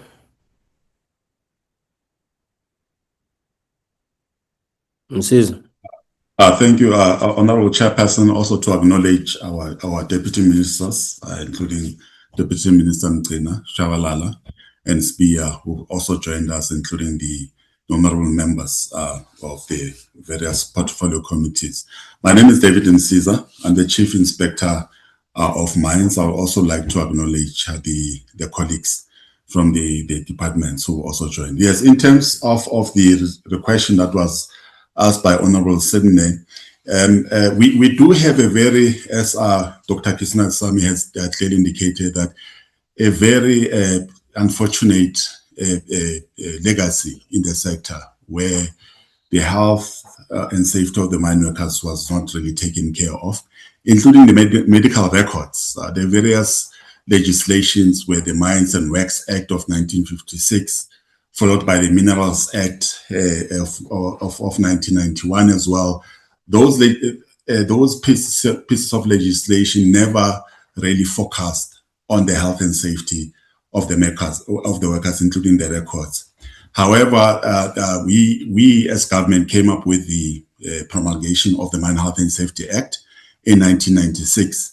And that legislation, in terms of Section 15 of the Act, clearly indicated that mines must provide the medical records to the department. So we do keep records that we have actually received from the mines in that regard. So yes, indeed, as Dr. Berry has indicated, in the past, there was a challenge, and obviously the access of those records was a big problem.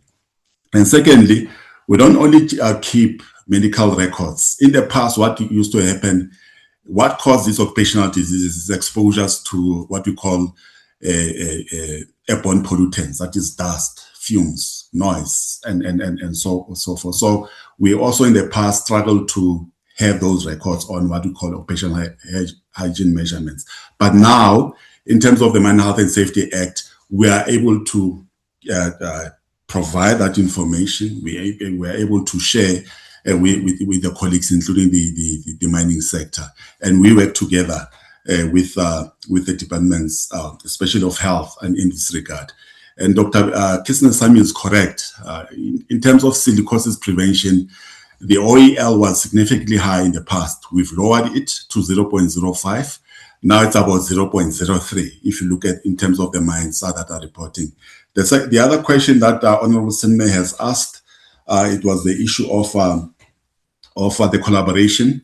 We do work together with the colleagues, but our approach has significantly been, we must prevent a situation that the colleagues from Department of Health and also Employment and Labor has spoken about, as it indicated, because without fatalities, without injuries, without diseases, there won't be a need for the suffering of our people, including the issues of compensation. So we've significantly driven down those challenges, including fatalities, injuries, and diseases, to prevent those challenges that they've highlighted. So we work together with the colleagues. For instance, we normally have what we call the Mine Health and Safety Tripartite Summit every second year. We're having one this year in September. We also invite the colleagues from the various departments to participate, because in that summit, what is important for us, we come up with milestones on both health and safety to address the challenges of the past, including the exposure levels. I mean, and the colleagues make meaningful contribution, including Dr. Berry, on how we can really address the challenges that we're still facing on the preventative side. So I think it's one of the examples, but we constantly see opportunities to work together. Through you, Chairperson, thank you. I hope I've covered the questions. Thank you, Dr. Msiza. Employment and Labor. Thank you, Chairperson. It's Fazana, Acting Commissioner for Compensation Fund. So on Honorable Sene's questions, number one, on the shared ICT systems and the duplicate paperwork, if I can just clarify, it is a bit difficult to have shared ICT systems. What we're talking about is sharing data, right? So if we have a record of an ex-mine worker that Dr. Berry doesn't have and vice versa, then it assists us in terms of looking at whose records are complete, whether they have injuries under COIDA that we should have funded, or, vice versa around. So there's data sharing. It's a bit difficult to share systems because our processes are very different. Dr. Berry has lung diseases, etc., silicosis, all of that, whereas we have injuries, and also our ex-prescribe have different prescripts. So we need, employer reports, medical reports, etc., all of that. But I do agree that, we can be sharing information in terms of those reports, in terms of the data and the information. And that is something that we are discussing in that, I think, that data sharing work group under that Minerals Council convening. And then we can't say, I think a valid point, in terms of duplicate paperwork, whereas an ex-mine worker would have to submit to Dr. Berry and then submit it us also, whereas we can facilitate those claims much easier. Formal MOUs do exist between our licensee and the partnerships like SAMA, Siamiso Trust, etc., but they memorandum of agreements, and even with Dr. Berry on CCOD, where support is being given there. But I think maybe from now a political point, we might have to do formal MOUs between the departments themselves so that we can have committed progress with the ex-mine worker program. Neighboring countries, how do we do those systems, etc.? Like we said, we have mobile services that go out. We can connect our systems, etc., which Dr. Berry also demonstrated. So that makes it easier than in terms of processing those claims, in terms of what we have, because I think with the advent of technology, it makes it quite easier than to cover all of those claims. Thank you. Thank you. Honorable Senne, please don't ask a new question. Of the questions you had asked, do you have a follow-up? Let me reserve my follow-up question. I will submit, in fact, these questions, I will submit them in writing, Chair, and my new questions. Thank you. Thank you, Honorable Senne. Honorable Zondi. Thank you, Chairperson. Let me start by greeting all the relevant stakeholders in the meeting and greet the meeting at large. Chairperson, let me welcome the two presentations, and let me just say this meeting is long overdue, but we do welcome it.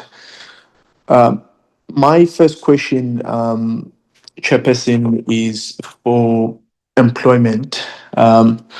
With regards to the claims, there are required documents to do the calculation of benefits. You've listed there your Makulu scope documents, your record of service, DOMPAS, and so forth.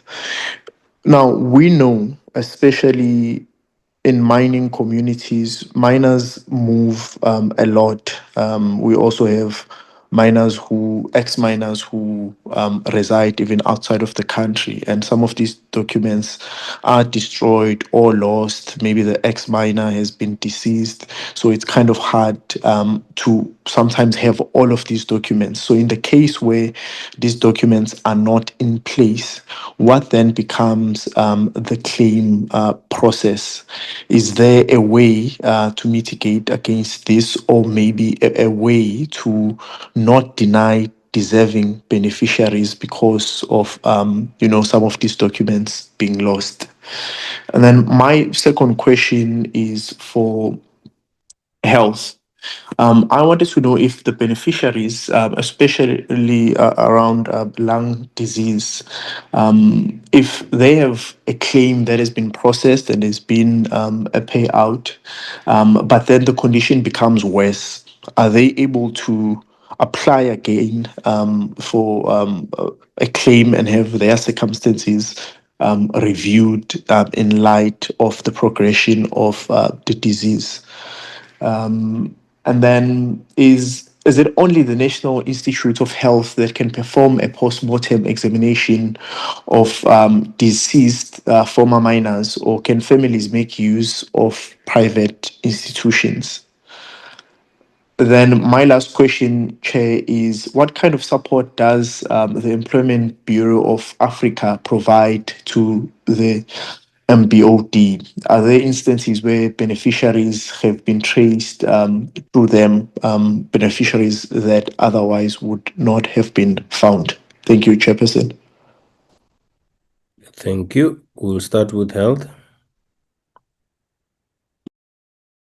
Thanks, Chair, and thanks, Honorable Zondi.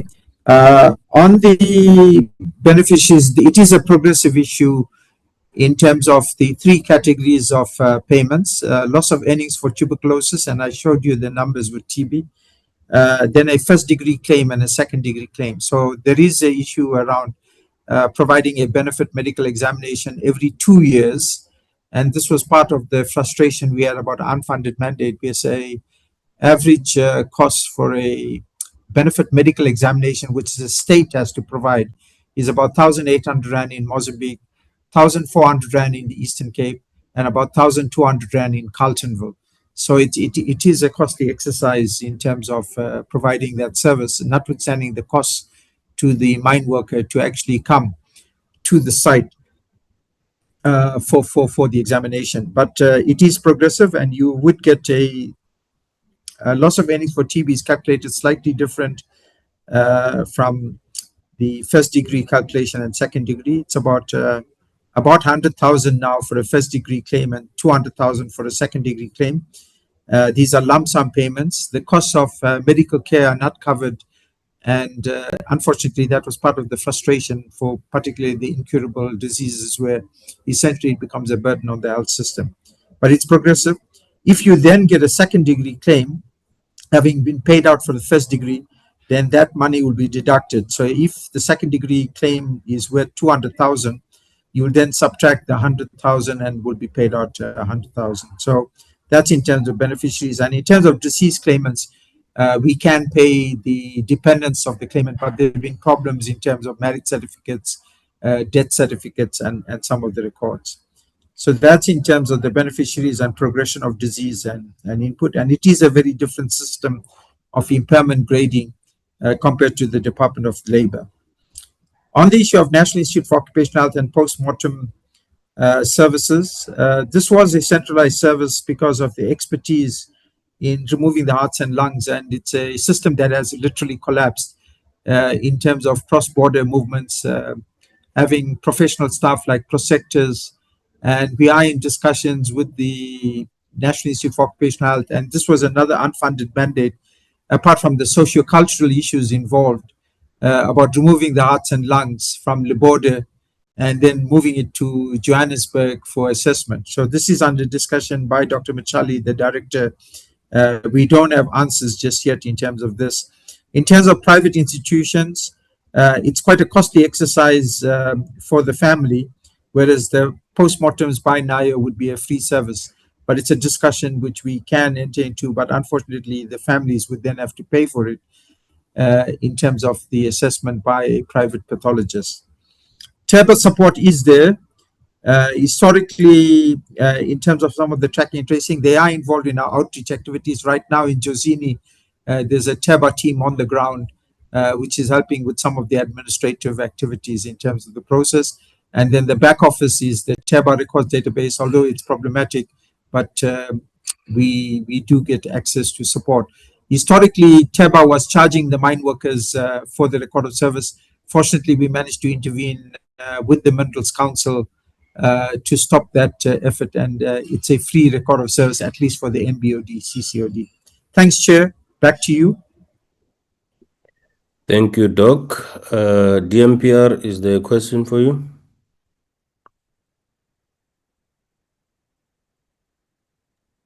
Honorable Chairperson, no, thank you. I think we are covered. Thank you. Okay. Employment and Labor? Thank you, Chairperson. It will be the UIF that will have to answer. It was on their slides in terms of the required documents. UIF, please. Thank you.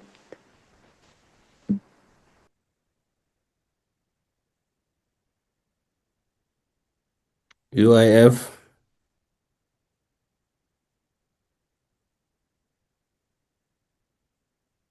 Maybe now they are experiencing technical glitches, unlike before. Thank you, Chairperson. I apologize for my colleague, Mr. Ramatsotse, who was presenting. My name is Malebo Mabichi Thompson.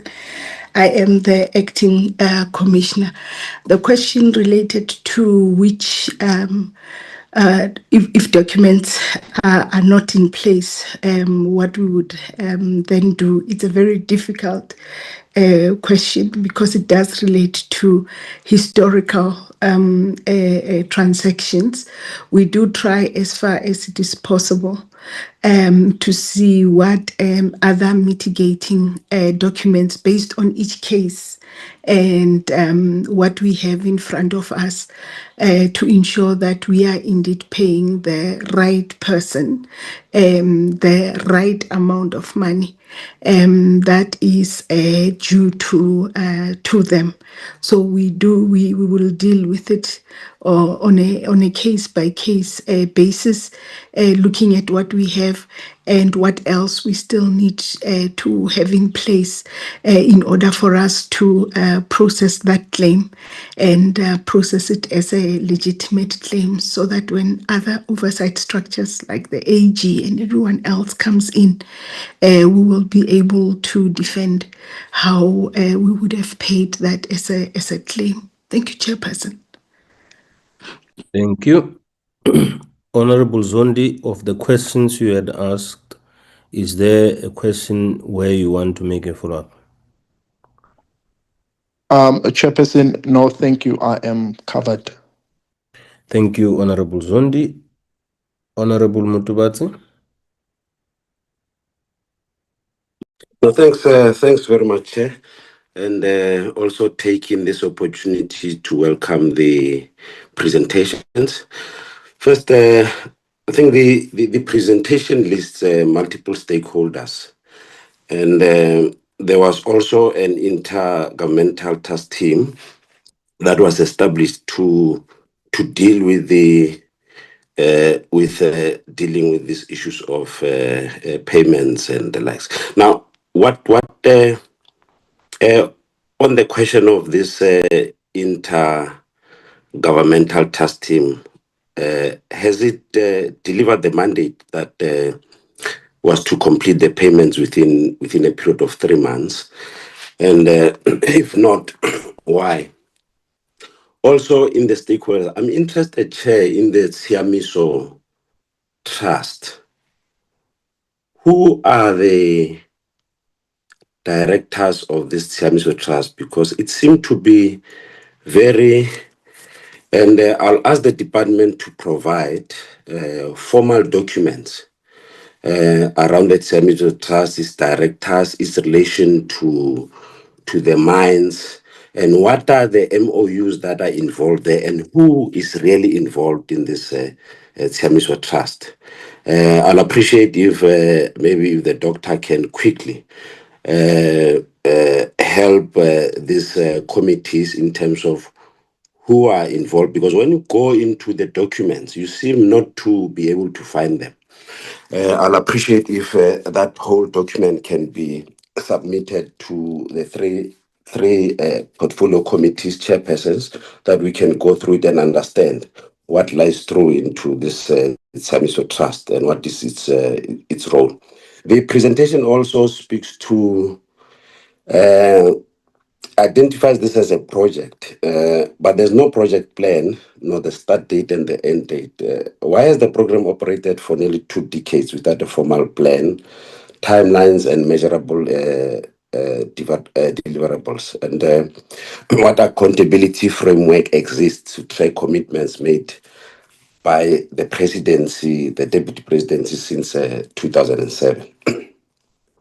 On let me also, Honorable Sinne has covered this one. On the payments, the 2019 to 2020, the total is 16 million point 7 across 5,625 claims. How does this compare to the estimated of qualifying ex-mine workers universally? What proportion of beneficiaries remain untraced, and what is the department's plan to close this gap? And why did the claims drop so sharply from 2,416 between 2019 and 23 to 581? Does this reflect the administrative bottlenecks or declining outreach? So those are the questions in relation to the now the second presentation. It's with regard to CCOD presentation. Despite the progress in reducing claim processing time from 538 days to 90 days, what safeguard exists to prevent regression? We also spoke about the Makulu scope issue. What mechanisms are there to prevent fraud that you indicated? Because you just indicated that, no, look, this is a difficulty, but we don't have a concrete plan that is available. If you can take us through that concrete plan that is available to help us. I'll submit some of the questions, Chair, in writing, because I have quite a number of them. Thanks, Chair. Thank you, Honorable Mutubadze. Health. Thanks, Chair, to Honorable Matubatsi. The intergovernmental task team is not sitting. There was a program under Deputy President Kalema Motlanthe in early 2013, 2014, that you to come to the deputy presidency. Unfortunately, with the different changes in government, that fell apart, and the Department of Planning, Monitoring and Evaluation did not continue with at least a forum that could bring us together: social protection funds, the then Chamber of Mines, the Department of Health, and the Department of Mineral and Energy at that stage, the now Department of Mineral and Petroleum Resources. I have requested, in terms of this presentation today, for an intergovernmental forum of officials to deal with unpaid claims, suggesting that it's anything for the mine workers, anything between 5 and 10 billion. So we need to get a handle on that. And if that could then be a resolution of this committee's briefing, I'm not too sure how the parliamentary process works, but there is no intergovernmental forum at the moment. The Minerals Council and my office, we've tried to pull things together, but it's very difficult in terms of line function mandates, vertical under different laws, as opposed to horizontal integration for a one-stop service. So the problem you have is Mine Workers Provident Fund goes this month on outreach in Eastern Cape. Next month, MBOD goes on outreach. The third month, Shia Miso Trust goes on an outreach. The fourth month, UIF and DEL goes on outreach. So we've tried to stop that process by having an integrated forum as presented by the Office of the Premier in the Eastern Cape. But we have a loose formation at the moment as opposed to a technical group. So it was part of the requirements to say, and we need FISCA, the financials, because there's still unpaid funds in shareholder certificates and shareholding claims by ex-mine workers. And there's a range of even TEBA, African Bank, because TEBA used to collect monies on behalf of the mining companies, and many of these monies were not paid over. So part of the issue of a technical task team, and I'm quite happy to put the terms of reference together, if allowed by the committee, that that could bring this interdepartmental group of officials together, of course, with stakeholders like the Ex-Mine Workers Association, the trade unions, and the Minerals Council.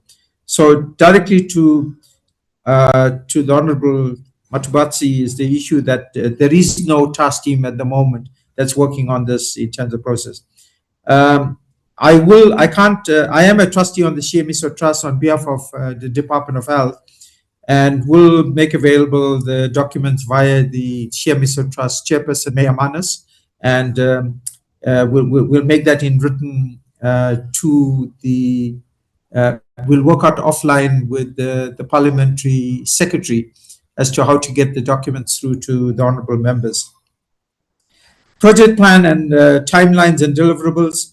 I can't talk for the other departments, but we have a strategic plan and an APP that we present as part of government's monitoring processes of annual reports, Auditor General, etc. So we do have a plan and timelines and input. So it's not interdepartmental, but we have a vertical one in terms of the strategic plan of the MBOD, CCOD, and the annual performance plan. And there are members here of our portfolio committee on health, which could testify to those issues in terms of the process. And the meeting of the deliverables is audited by Auditor General, and we've had unqualified audits. On some of the payments declining, the mining industry is contracting, number one, from the heights of the 1 million type workers to numbers below. Jointly with DMPR, the prevention mechanisms have come in considerably, and we must applaud DMPR for its work it's doing together with the mining industry. There's a project Masuisa with the Minerals Council South Africa, which has now gone to a wellness program, primary healthcare interventions, also looking at TB in peri-mining communities. So there have been some lessons learned, and the numbers have gone down. The slight bumps and inputs you're getting in is what we found through the ex-mine worker program. So for current mine workers, the disease rates are going down and the submissions are going down in terms of occupational lung diseases. But the legacy problem is tracking and tracing ex-mine workers and checking out. This is similar to the project that we'll be doing in Mafefe, in the month of July, and we hope we will extend an invitation to members of the portfolio committees. And currently the work being done in Josini, which is happening this week, for benefit medical examinations and assessments, as I showed on my slide. So numbers are going down, and we're grateful. If prevention works, then there's no need for compensation funds. There still be need for pension funds and other social protection instruments, unemployment insurance, but there definitely should be no need for compensation funds in terms of the claims dropping. What prevents regression? Well, committees like yours are very important. That keeps us on our toes as civil servants that are held accountable in terms of financial jurisdiction oversight, the issues around annual performance plans and results. And I thought I'd demonstrate through my presentation that, we saw it was a collapsed system, and social justice, we've resuscitated the system. We're not out of the woods, but at least we worked in terms of some of the activities. On the fraud plan, because we are civil servants, we've got to go through departmental processes where we've identified the fraud is not much of the fraud on the fund, but it's the touts and preparing claims that goes to the wrong payments, etc. So right now we are putting out a tender, a procurement for forensic services. And one of my questions asked was, is it possible for the criminal justice cluster to be convened so that we can tell them where we are with some of the alleged fraud and misinvestments, etc., in terms of process. But right now, within the Department of Health, we are commissioning a procurement process through the Department of Health in terms of possible fraudulent claims or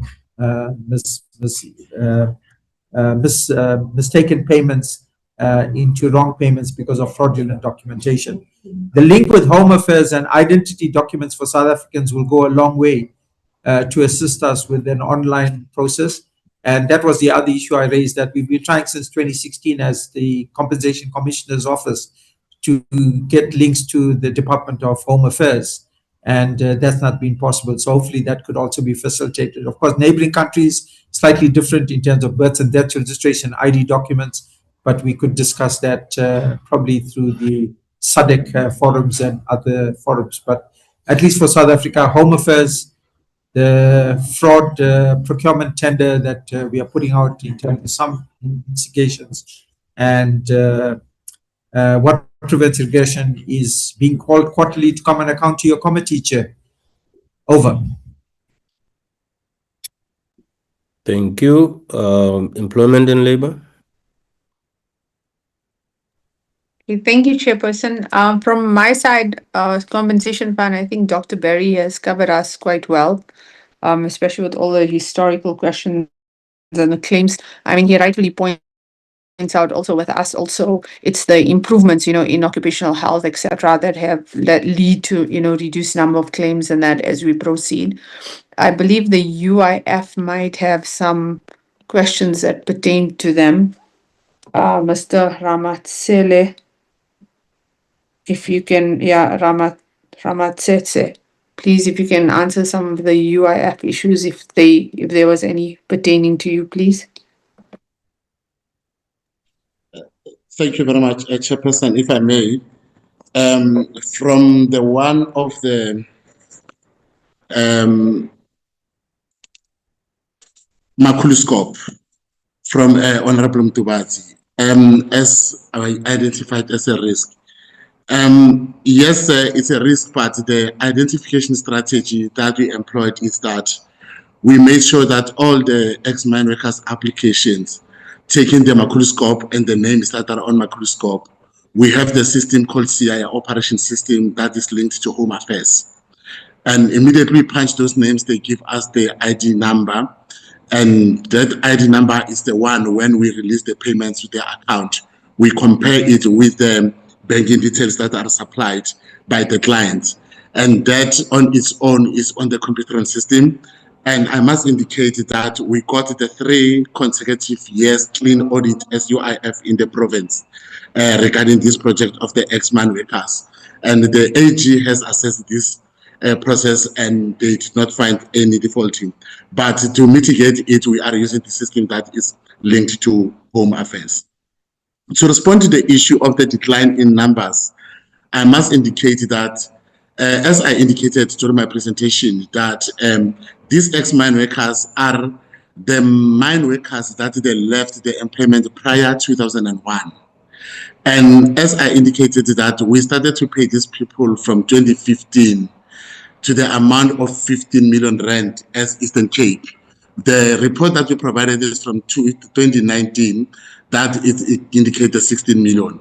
The issue of the decline is that the more we pay them, the number reduces because the deadline is up to the mine workers that worked up until 2001.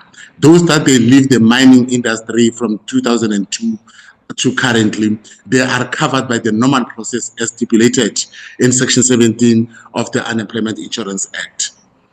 And that it says if we did so much in the first year, we are not going to get a second in the second year. The number has been reduced. But in terms of the outreaches, we do plan 4 outreaches per annum, whereby we are going to cover as many as we can from UIF side. But the other stakeholders, Dr. Kisnisa may attest to that.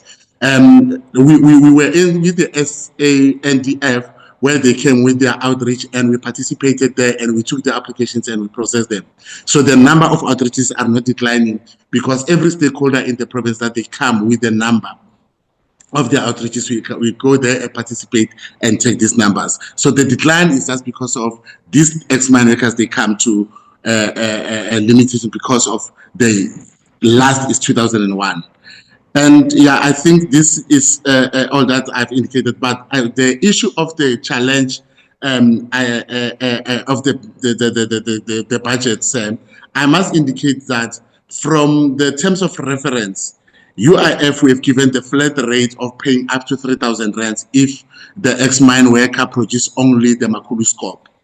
But if produce Makulu scope and we have the records on the DEBA, we go to DEBA Bank and got those records and calculate. But the difficulty on this part is that we cannot say we budget for this because we don't have all the records of the people that are going to service. So it's going to be a little bit to have the budget. But I think this one, maybe as we say, are going to indicate in writing, the departmental executive management can respond clearly to that. Thank you, Chairperson. I think I've answered all the questions, unless if there are others out here. Thank you. Thank you. Honorable Mutubati, of the questions you had asked, do you have a follow-up?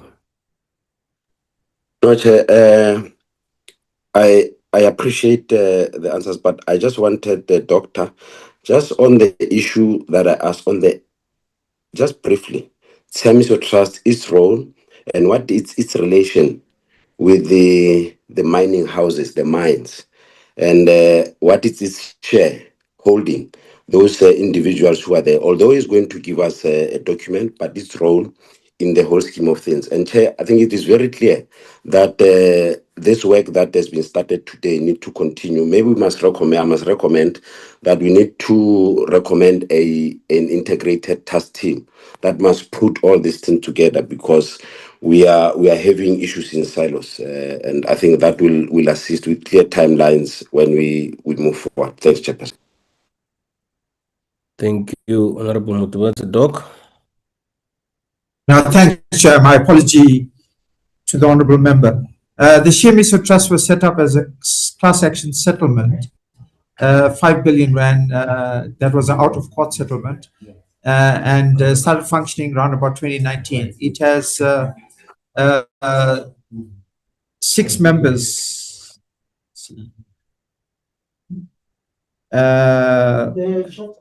3 from the mining companies, 2 from 7 members in total in the board of trustees. Doc? Yeah.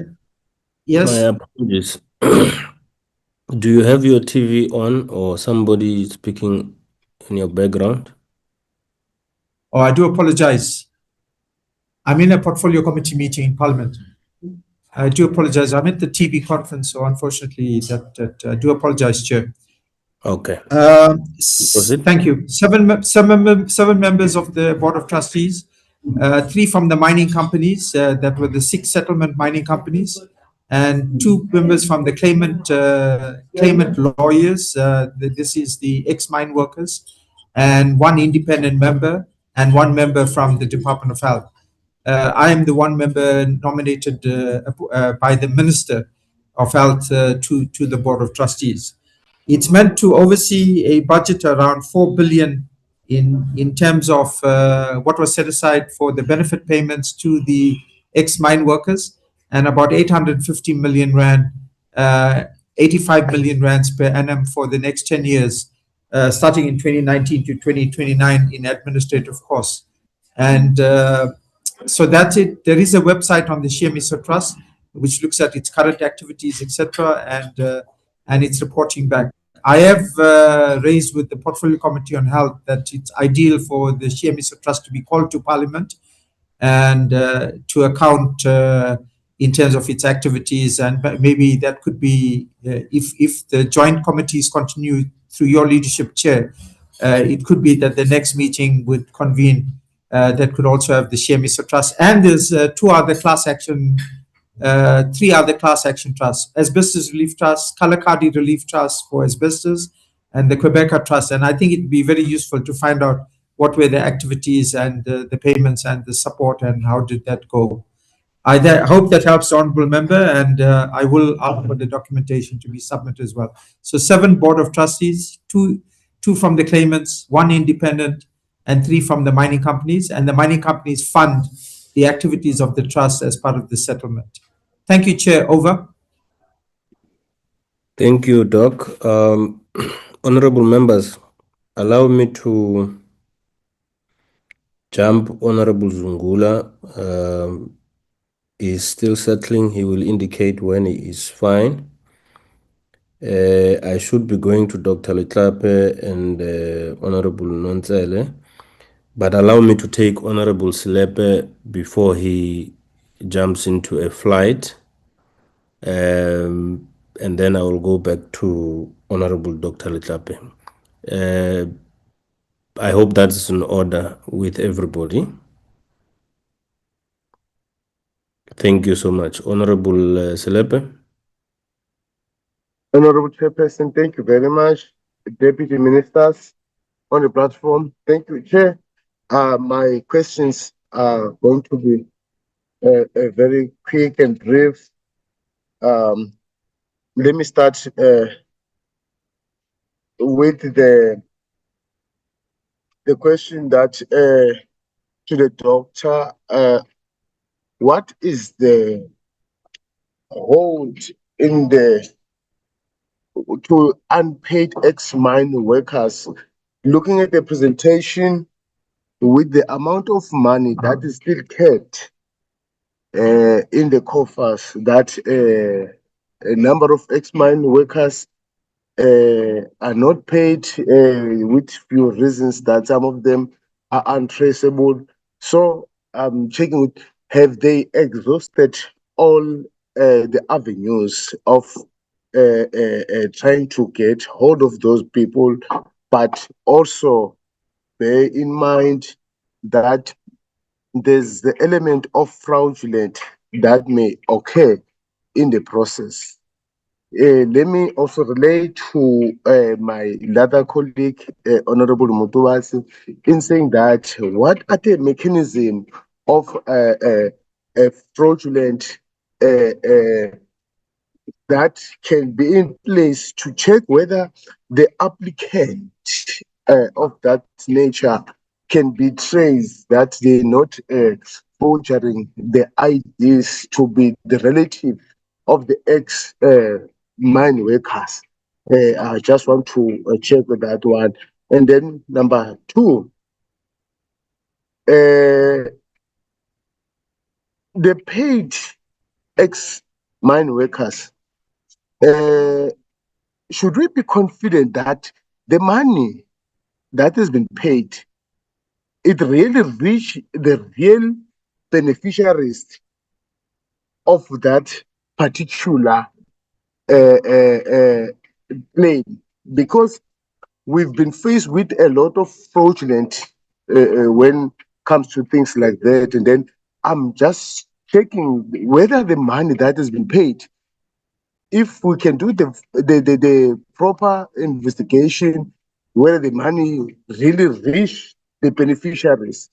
Also, that one we need to check, Honorable Chairperson, because our departments of government, there's a lot happening there. So we are pleading that we need to know whether the money it has reached the relevant people who are supposed to benefit from that. And the on the slide 34 on the presentation by the doctor, the doctor presented that there's building of a Libode building that was shown in the screen, and Umtata Airport was built with the money, the shillings that were taken out of the payment of the ex-mine workers.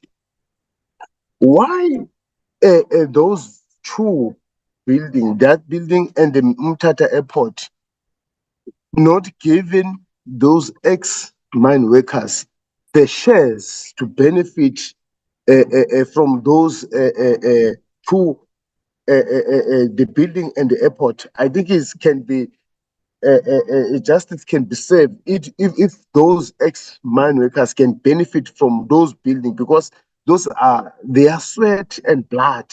They need to get something out of that. Chairperson, I wanted to extend the request of that this meeting of this nature can be extended to a physical meeting in Parliament, whereby we can have enough time. It can be the whole day, because there's a lot happening here. Listening to the a comprehensive presentation by doctor, whereby there's the amount of 10 billion that is sitting there unclaimed.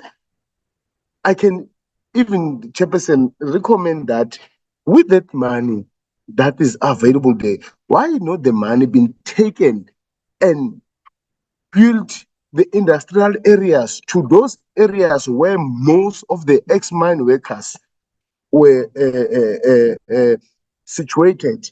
Then their relatives, families can benefit direct and indirect. I think we cannot let the money be there not doing anything, because you will hear that the money has disappeared in no time, because that's what we know, that the money like you can relay in many things, that the money you end up being told that there's a 500 billion, all of a sudden there's no money. Then what about 10 billion is nothing? They can take it at any time. But now I'm saying then the money to be there, it better be used to make a direct or indirect benefit for the relatives and families of those ex-mine workers. Furthermore, Chairperson, I'm a bit worried that the building that was burned in the Eastern Cape, it also raises eyebrows that why the information that was kept, that was captured manually, being stored for so long, why it was not taken and kept and transferred to a digital format, that even if the house can be burned, but the information that is kept on the digital, it can be recovered and restored at any time. But this one, it was deliberately there so that the trace of whatsoever that happened, it cannot be traced, because the building has been burnt down.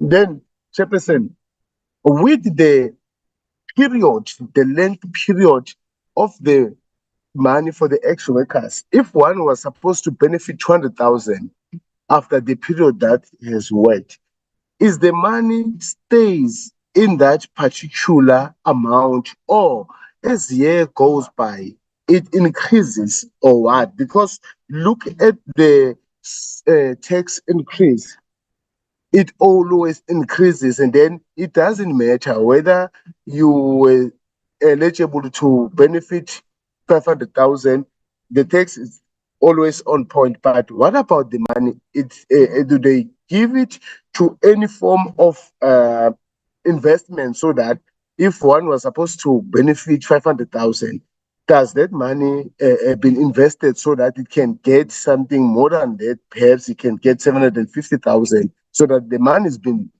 somewhere for a long time. I'm just checking that what is the plan and the strategy for the department in those kind of arrangement. Then the last two questions, Chair. This is just a concern that I've received. with under the labor. This one I'm directing to the labor. There's ex-mine workers that worked for 42 years. When he went to make the claim to the UIF, only get paid 3 times.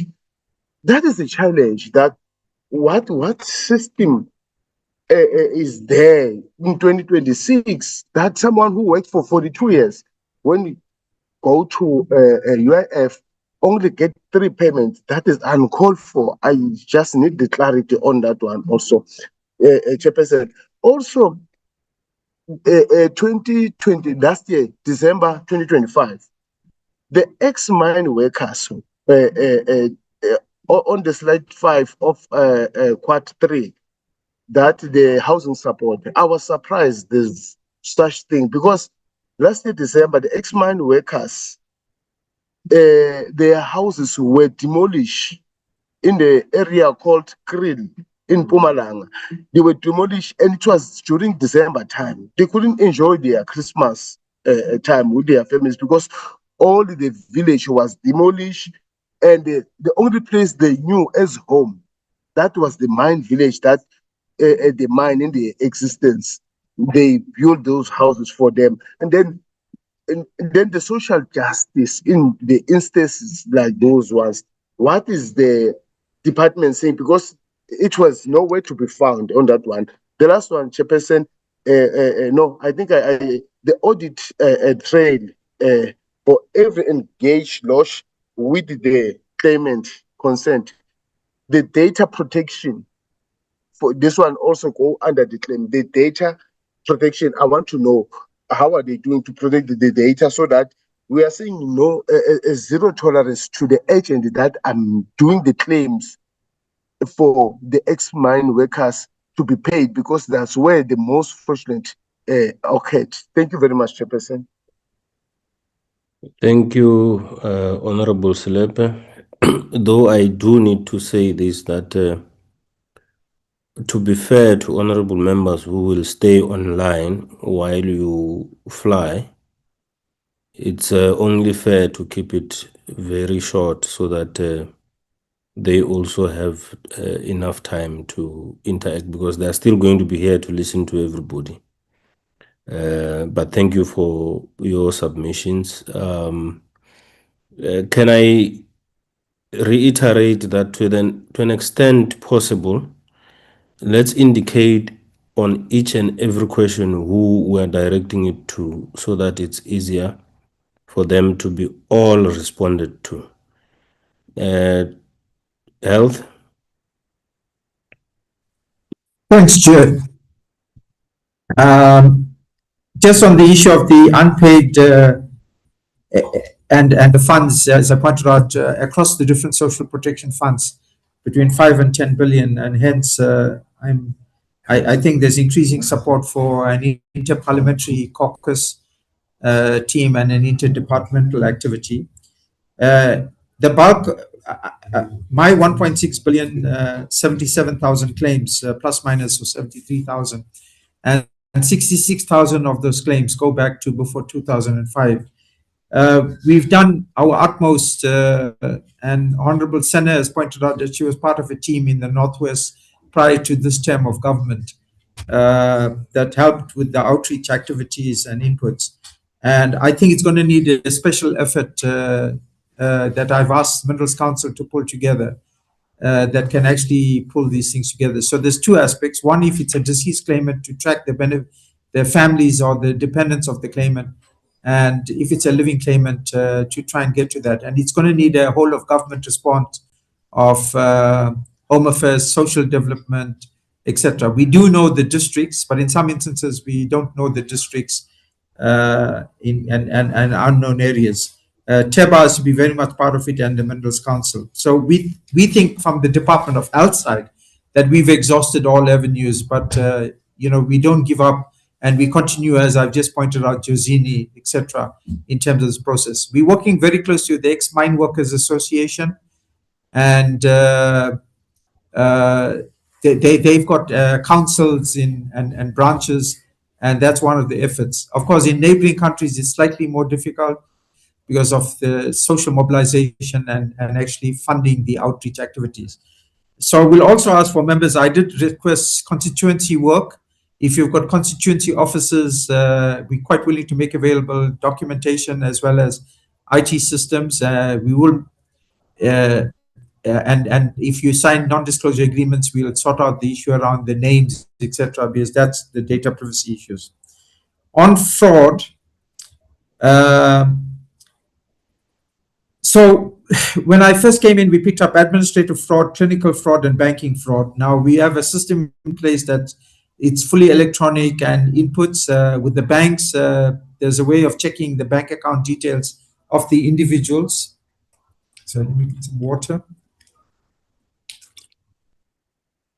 It's been a bit difficult in neighboring countries, and we are seeking a meeting with the Banking Association of South Africa and the Banking Association of Southern Africa to try and sort out the whole issue around banking details. But it's we think we've got a clean bill of health. You never can tell until the first case comes up about banking fraud. Clinical fraud, when we had analog X-ray films, we had exchange of analog films within the MBOD, CCOD, where a claim would be completely drawn up using a silicosis X-ray. We now have digital films, and we've taken all the documents off-site with a tender with Metrofile, and we've digitizing all our records. So we've cut through the clinical fraud issues. And the third issue was administrative, and that's why the link with Home Affairs was so important, slightly different with the neighboring countries. But the big issue with administrative fraud is related to the Master of the High Court.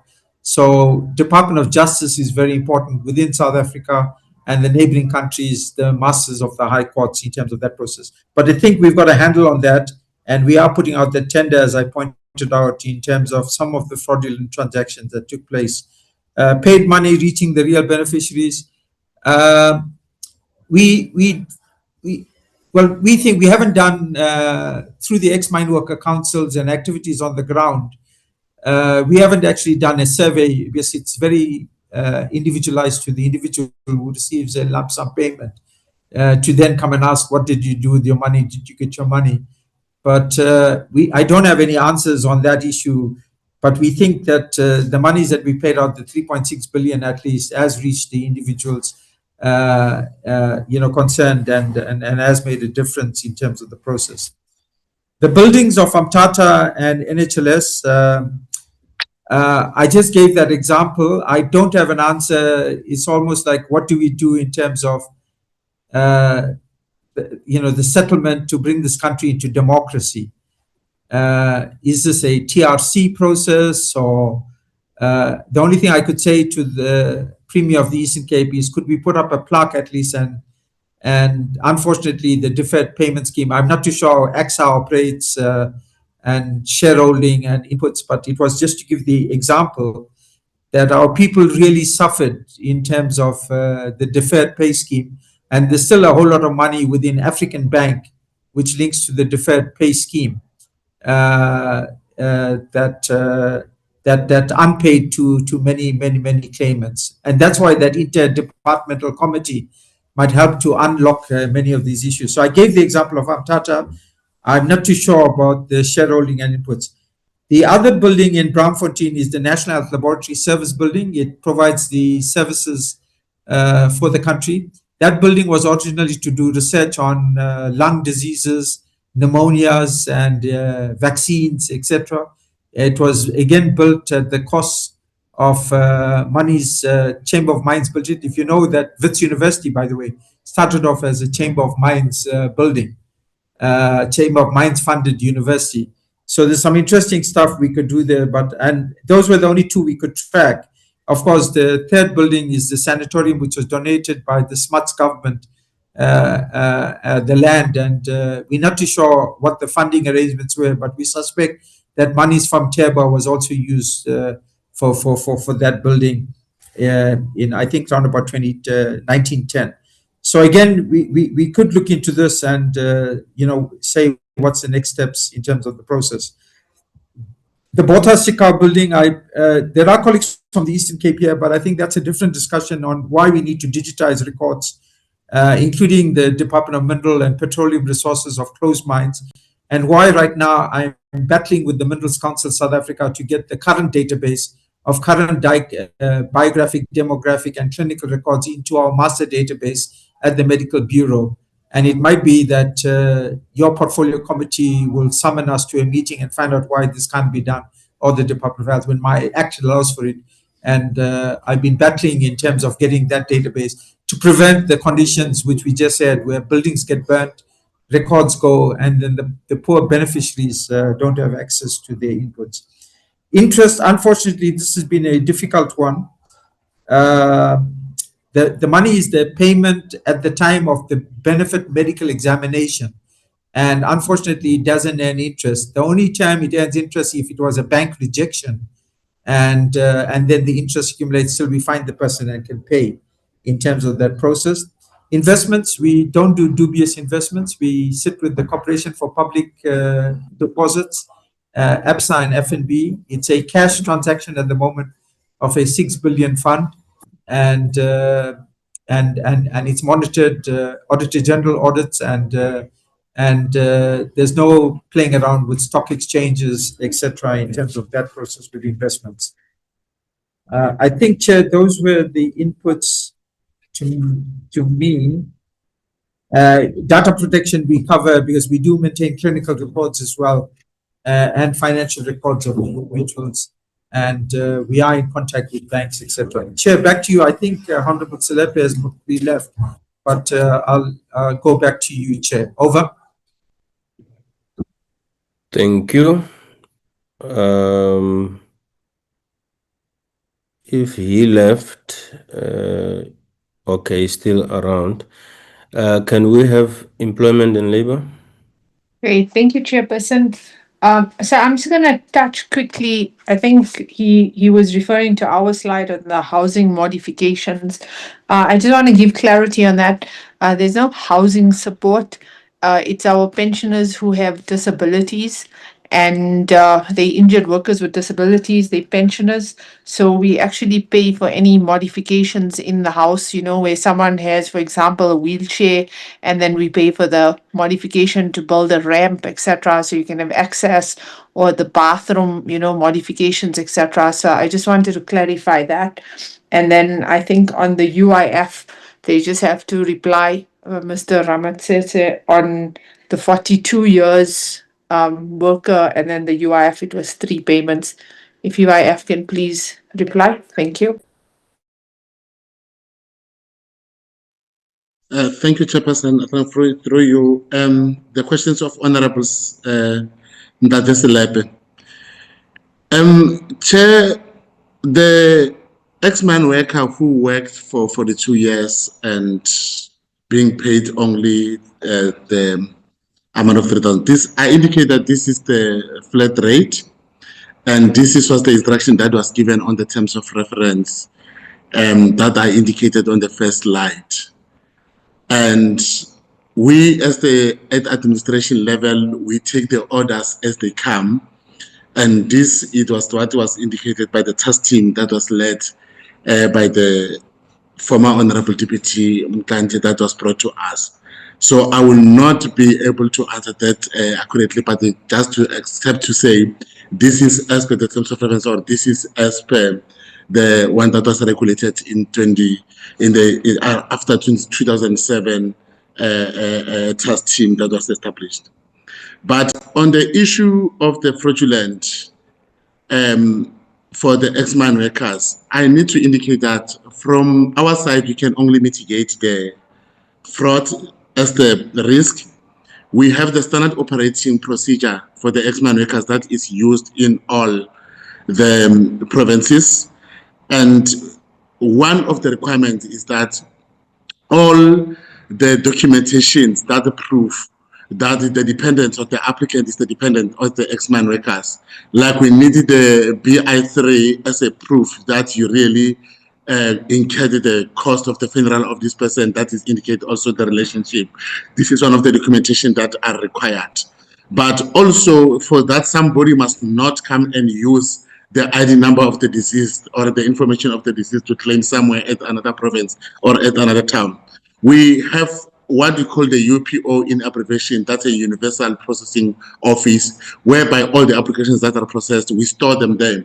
So if I took the applications and processed the application at Eastern Cape, when the client will go to Northern Cape to make the same application, by merely entering the ID number of the deceased, because it's the person that worked at the mine, our Universal Processing Office is going to pick up that there's already application on the system and this is the amount that is being paid. So that's how we mitigated this risk. But the issue of fraud is something that is other government departmental. But that's all that we can do from our side to mitigate that. There's no duplicated claims. I'm not saying it's not happening, but I'm saying this is how we are mitigating it to stop it. And also, the issue of is the money that's been paid really reach the beneficiaries. We are working closely with the Ex-Mine Workers Council under the leadership or the secretariatship of Mr. Kaba, whereby on the outreaches, normally they are the one that communicate this message that the ex-mine workers or the beneficiaries of these ex-mine workers, they come and attend the outreach. And also the documents that they prove the relationship, as I indicated, either from Home Affairs, either from also the issues from the social development, that they go and send the social workers and we need the report, those reports, we attach them on our WPO system before we can process those claims. And the issue of the audit trail in terms of the data protection, physical files, yes, are kept for a certain period, but they are on the UPO as a sort of the digital, but we have the Metro file, whereby every year we take these files, we take them to Metro file, where they scan this file, they protect them. Even today, if we can request the file of 2015, we're able to go to the Metro file. That is one of our storage that is stored these files systematically, and then we are going to draw them. But with the issues of the building of Mutata, I must indicate that Department of Employment and Labor building is, or Department of Employment and Labor in Mutata is on a separate building, is not affected by the burning of the Potascow building. And UIF and CF, we are housed in our own building next to the GEPF, not as part of Potascow. Thank you, Chairperson. Thank you. Honorable Selepe, with the questions that you had asked, do you have a follow-up in one of them?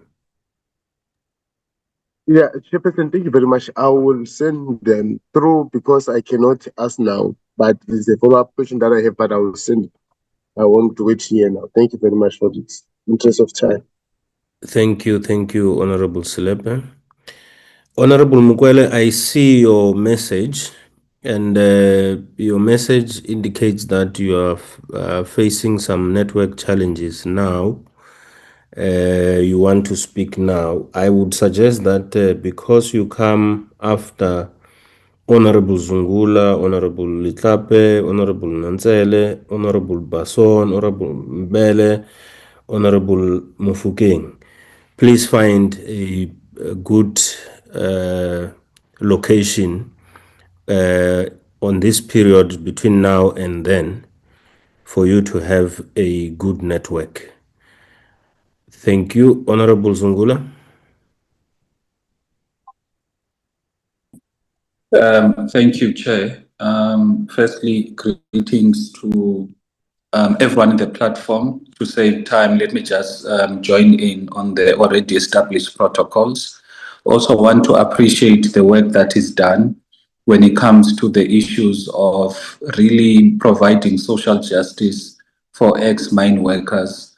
It is a shame that after so many years, with so many mine workers who have health issues as a result of their sacrifice to building companies that make millions, but the mine workers do not have something tangible to show for the sacrifice and commitment they've given.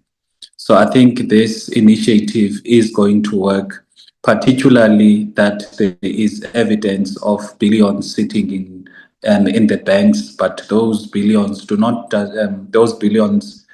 belong to the banks. It actually belongs to the mine workers. So as a general comment, I would say there needs to be a vigorous exercise in terms of ensuring that all of the mine workers know that there is this initiative, this is how they can access, this is how they can get information, particularly when it comes to the rural areas, whereby sometimes information takes a while to reach our uncles, our fathers, and our grandfathers, and our aunts and mothers who were working in the mines. So the few questions I have, perhaps let me start with the Department of Health. In fact, no, let me start with Employment and Labor. What is the department doing, especially the compensation fund, on thousands of historical injuries on duty that were never reported by employers, or related cases that were not closed by the compensation fund? Secondly, what programs are in place relating to finding latent occupational diseases that have developed when people have long left their workplace? And where is the compensation fund implementing this? Can we get an indication of the provinces, the areas, and if there's any evidence to that regard? The second department, it is mineral and petroleum resources.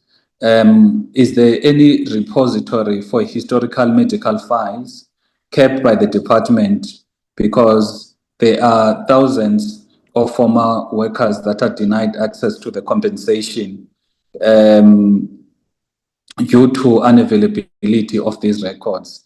I know that this has been raised by many people, especially the former mine workers, since 2018. And what are the tangible support interventions on this ex-mine workers intervention program at provincial level, especially if the department can zoom in the Eastern Cape, Northwest, and Mpumalanga, just like the Department of Health is doing?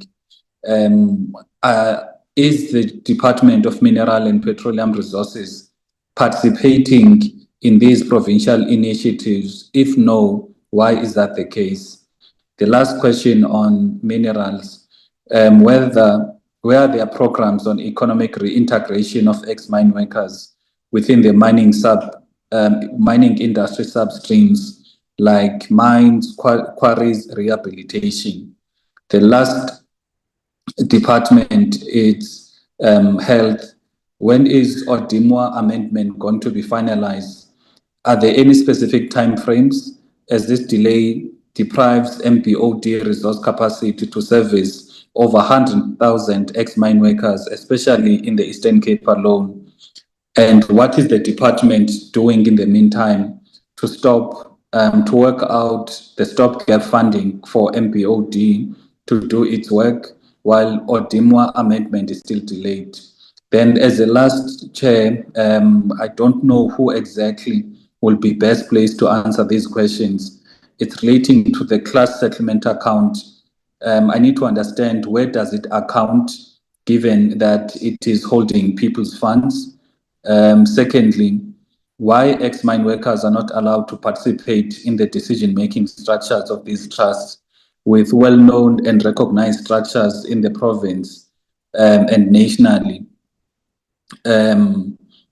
being there, because they should be understood to be legitimately representing the ex-mine workers. Thank you, Chair. That's all.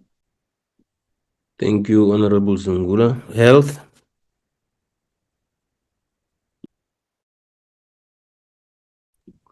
Thanks, Chair, and I do apologize. So we have lost Odimwa reform. Chair, we're in the final stages of the new bill. We have the certificate from the state law advisor allowing us, that the bill can go forward.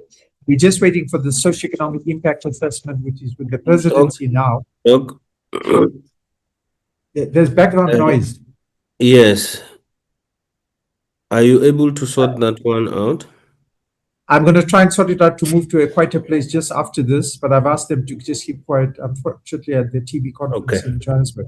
I do apologize, Chair.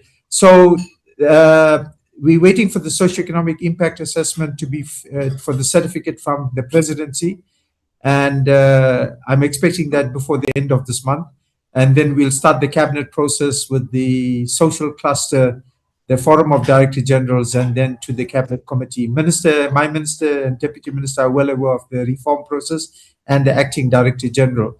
So I'm hoping that it will see the light of day in terms of the bill published for comment by cabinet, then the NETLAC process, and then to parliament. So that's a reform.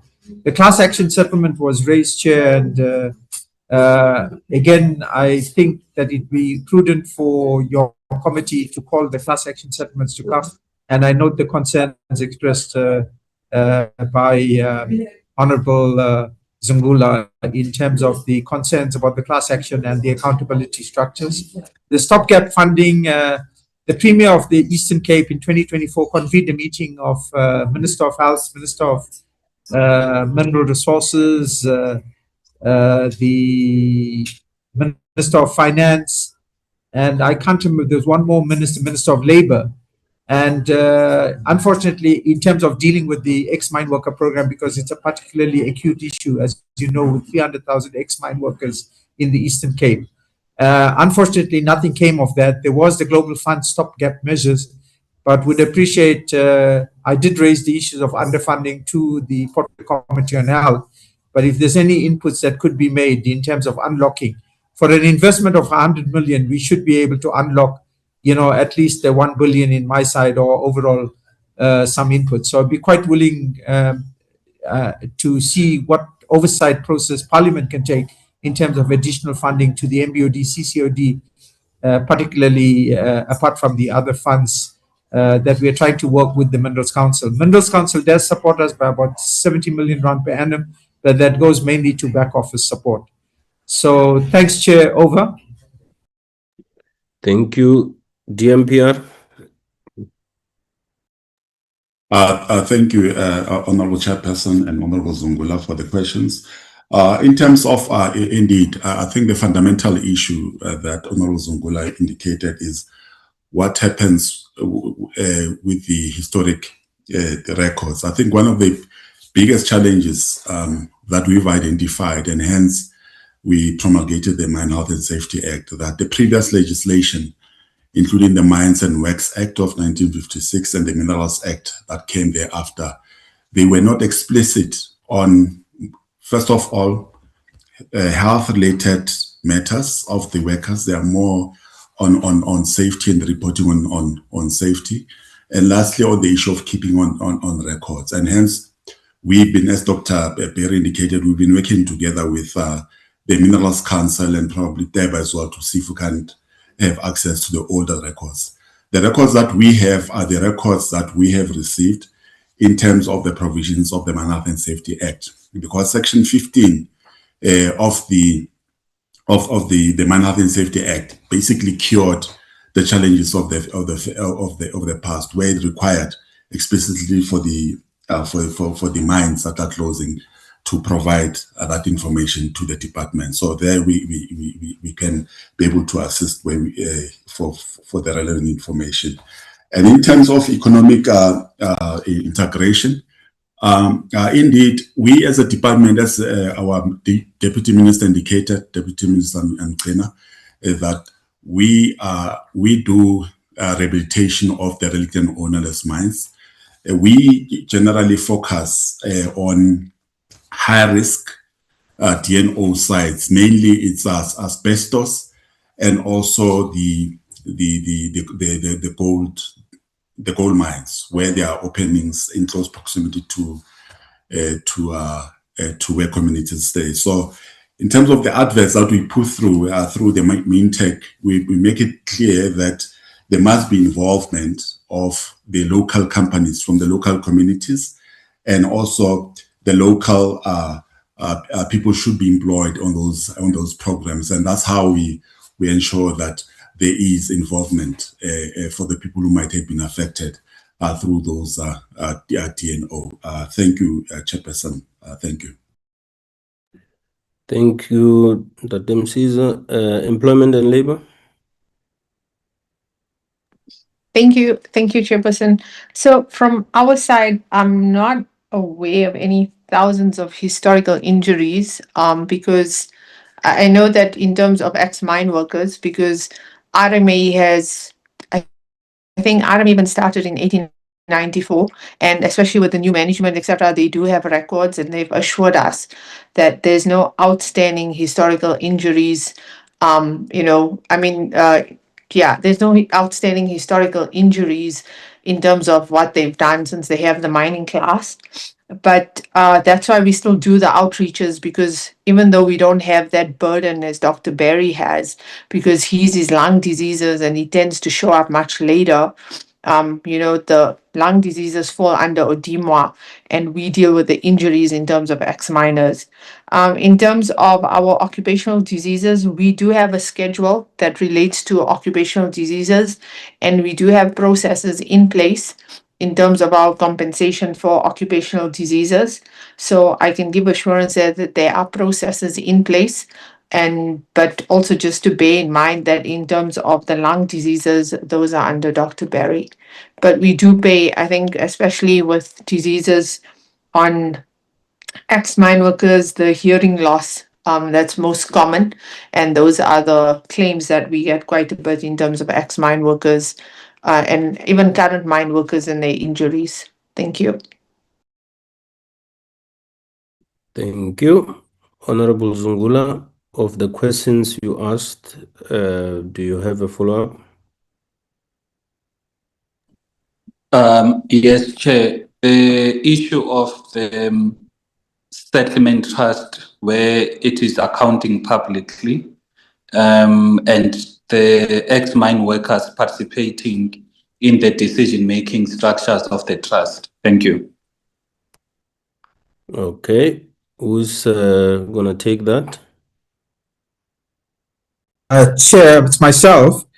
The accountability, as I suggested, although I'm a trustee, but I would really ask that the committee convenes an urgent meeting with the trust and raises these issues with them. Accountability at the moment sits within a trust deed, and to the trustees work within themselves. I mean, in terms of the process. So I'm there from government, Department of Health, and there is a trust advisory board where the ex-mine workers council sits, but the ex-mine workers don't have direct representation on the trust itself. And this has been a bone of contention for some time now, in terms of nothing for us without us.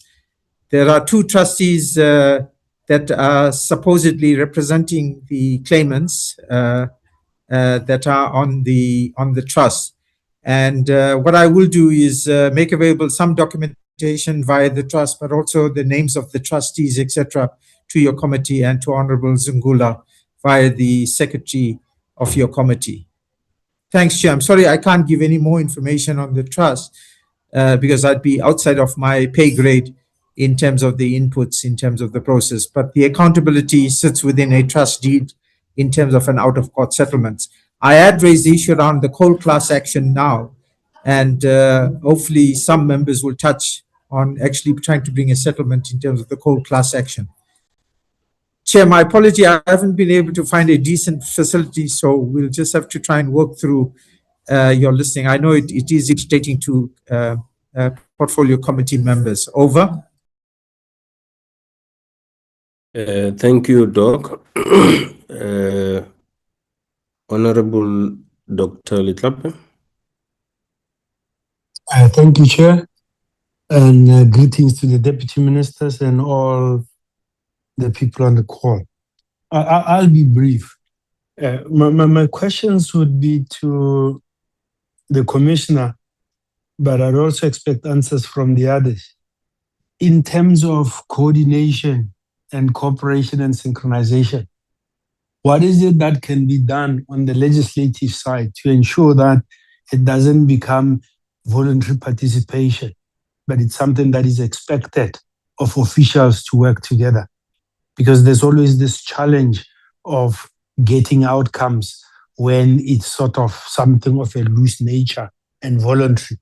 As you've alluded, there have been interministerial meetings that haven't gone anywhere. So for me, it's a question of how do we work together, whether it's on the outreach programs, sharing of records, assessments, common assessments for the people, etc. How do we do that? It's concerning that we would be working on different databases instead of a common database where you have your own slot on what you do. The second issue is about the unfunded mandate and the burden on the healthcare system. You've alluded to the fact that levies have been decreased because there was sufficient money in the compensation fund. Would there be room for a legislative review of ensuring that those levies are restored? And by law, some of those levies are conditionally passed on to the health ministry for setting up all these issues. The other issue why that should be considered is the fact that some of the diseases that you get, like TB, they pass it on to their family members. And those family members will not get compensation and they rely on the healthcare system for their care. So how do we ensure that part of these monies that come out are monies for care? If you go into coal mining areas, the surrounding communities are affected as well. So there are a whole host of levels where the impact is not just on the employee, the impact is on the general community. And in terms of migrant laborers, when they pick up infectious diseases like TB, they get home and they pass them on to the family. So how do we ensure that we have sufficient resources to look at those? So my questions are about resources, because as you coordinate, lack of duplication, sharing of information, sharing of resources, there'll be more money for programs and for the payments than money for ourselves. Thank you, Chair. Other questions, I will send them in writing. Thank you, Chair. Thank you very much, Dr. Letlape. Health.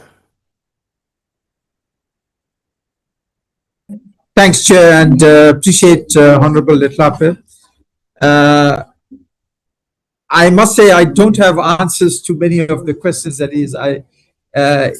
it's been a very frustrating process in terms of the loose coordination, where we've had very strong political support as the program with the Deputy President, Kgalema Motlanthe. There was some leeway going forward. Once the political frameworks and reporting through to the presidency fell apart, the departments went their own way.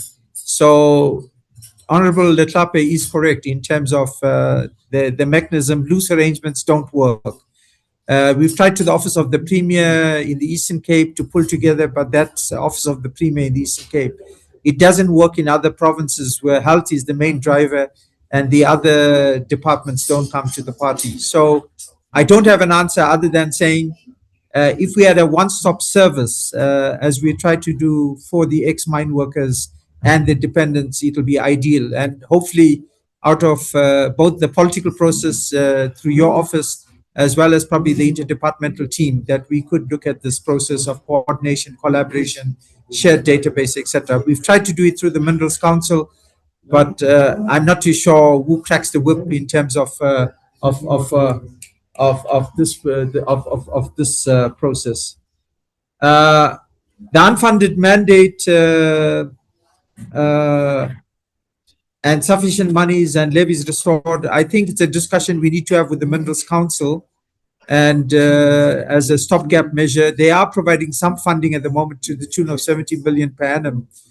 And Honorable Letlape is correct. The actuarial valuation showed the surpluses that were being generated in the funds, and therefore the issue around reducing the levies and increasing the benefits in terms of the issue. But unfortunately, the Odimwa law, Section 134 makes it quite clear of the Occupational Disease and Mines and Works Act that the state bears the responsibility for all expenses other than bank charges and the actuarial valuation. It's amazing how this law was written, and I gave that history earlier on about the compromise between the Smuts government white trade unions and British capital at that stage in terms of a compromise model for this law. So if there could be an interim arrangement, I'm not too sure if there's a members' amendment or what could be introduced about getting additional funds in, it would be welcomed. Honorable Letlape made the point about TB and care. And again, I gave the example of Mafefe as the case in point about asbestos and used the example, may soul rest in peace, Prince Tobijani, who died at the age of 40 with mesothelioma. Honorable Letlape has pointed out to coal, and we know the problems of the Vaal Triangle and asthma and respiratory conditions. All these become a burden on the health system. And I think it's a policy gap in government in terms of what we call, in economic terms, externalization. Industrialization, water contamination, air contamination. So although the Constitution protects clean air, clean water, better housing, etc., and access in terms of a rights-based approach, in reality, communities on the ground battle with many of these issues. So hopefully, again, this could be a process. We don't have the Portfolio Committee on Environment at the meeting, but many of these issues and the consequences and ill health issues, the burden passes on to communities. We talked about the communicable diseases of TB spread to the families. Again, I don't have an answer about compensation issue. In fact, Minister Motsoaledi called me up because he thought the possibility was that Prince Tobijani, if he'd worked in the mine, could probably get compensation for the family. I mean, again, we couldn't bring back health, but could have some social justice. And then I pointed out to him that it was environmental exposure in Mafefe as opposed to workplace exposure where we could have paid out. So, Chair, again, very good comments from the Honourable Member. And it's something that would have to be deliberated, and I'm increasingly feeling supportive of this issue if your committee will agree to a one-day workshop where we can take down discrete activities and then say what next in terms of the political process, the official departmental process, and the stakeholder process. Thanks, Chair. Back to you. Thank you, Doc. Colleagues, Dr. Letlape did mention that he is not sure who is going to respond to these questions. Is there anyone on the two departments who can respond to some of the questions which Doc appreciated that he can't have readily available answers? Is there anyone? Chairperson Dell, no, it doesn't apply to us, so I also don't have an answer on that. I think Dr. Barry answered on the collaboration, but the other ones, yeah, I think on, just broader healthcare issues, etc. Unfortunately, Labour can't assist there. Thank you. Okay, thank you. Msiza? Chair, if I may, through you, and thank you once again to Honorable Dr. Tlape for those questions. Indeed, Dr. Kisnesami covered us on the compensation issues, but I think what is very, very important, as Honorable DM has indicated earlier, is that it's important that as a department we continue playing that preventative role, including on TB, including an exposure of communities to airborne pollutants, including dust. In this regard, in terms of TB, we came up with guidance notes and guidelines, not only on TB, but also on HIV as well. We have, as the three stakeholders from the mining sector, have agreed that we can compete on anything, but not on health and safety. So we've agreed that on HIV and TB, we must come up with programs to also not only cover the mine workers, but their families and the surrounding communities. So in those guidelines and guidance notes, you will see that the programs also encourages the sector to have clear programs that will support the respective families and also the neighboring communities. And I just wanted to, and that's more on the preventative side, Chairperson, including on coal mining. Yes, in coal mining, Honorable Tlape is correct. It's one of the biggest issues that we have been addressing as a department, including on on exposure of relevant communities to dust, mainly from open pit or open cast mines. So we've come up with programs as well, including the guidelines to assist in mitigating that. I just wanted to touch on that, Chairperson. Thank you. Thank you, Mr. Msiza. Doc, your hand is up.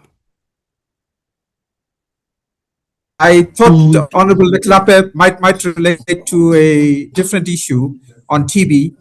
We had a very difficult past in the sense of the drugs that we gave for TB, and given the high rates of TB in the mines, but many ex-mine workers came up with this issue of who compensates them for the hearing loss. We had two drugs that were injectable for TB, and they created what we call toxic damage to the ears, which is irreversible. It's called ototoxic drugs, and we had no answer for the issue. So you'll end up with, and again, I can't speak for the industry in terms of noise-induced hearing loss, but because of the high TB rates, many of the ex-workers, fortunately, we've got rid of those toxic drugs now, but that was one issue as well, which is related to the externalization, where you have TB in the mines, you pick up a toxic drug, and your hearing also goes in terms of hearing loss. I just thought I'd add that as part of the problems we've had with the consequences of TB in the mines. Thank you, Doc.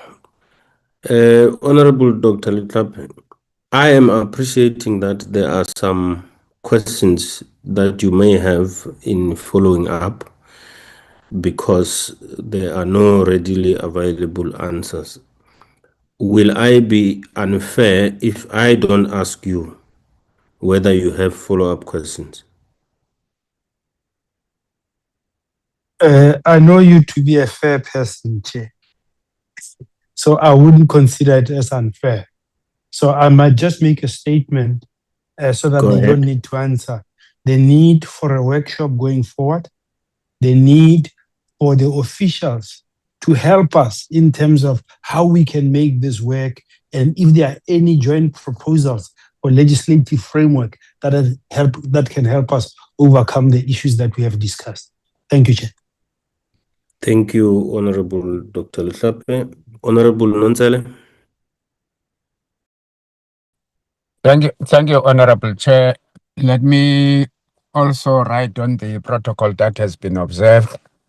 Chair, most of my questions have been almost covered, but there is just explicit areas that I thought that Doc from Department of Health would further amplify so that we understand the extent to which the challenges relating to the process of compensation for the victims of silicosis and the other related sicknesses are currently faced with, particularly with regard to accountability of those structures. But just before that, Chair, I didn't want to disrupt you because there were just two apologies that came through when you had already gone past dealing with apologies, and I felt that I should not disrupt the meeting. Honorable Dinapule and Honorable Nkopane Ndombovuyo, both of them were attending respective portfolio committee meetings at the same time. They are both members of our portfolio committee. My question, therefore, is rephrased in light of what Doc from the Department of Health has covered, including concerns that he may have responded to, but in a very, very limited way. I will try not to extend that limited. The question, therefore, is whether, for instance, are there, in disclosing the names of the Board of Trustees, whether the board is still weighted heavily to people who are foreigners or British or UK based. The reason why I'm saying that perhaps he may have been saying that because he cited also the conditions that relate to the settlement that was made, meaning that this could have been a matter that favors those who were compensating or responsible for. The reason why the question needs to be resolved, Chair, is that the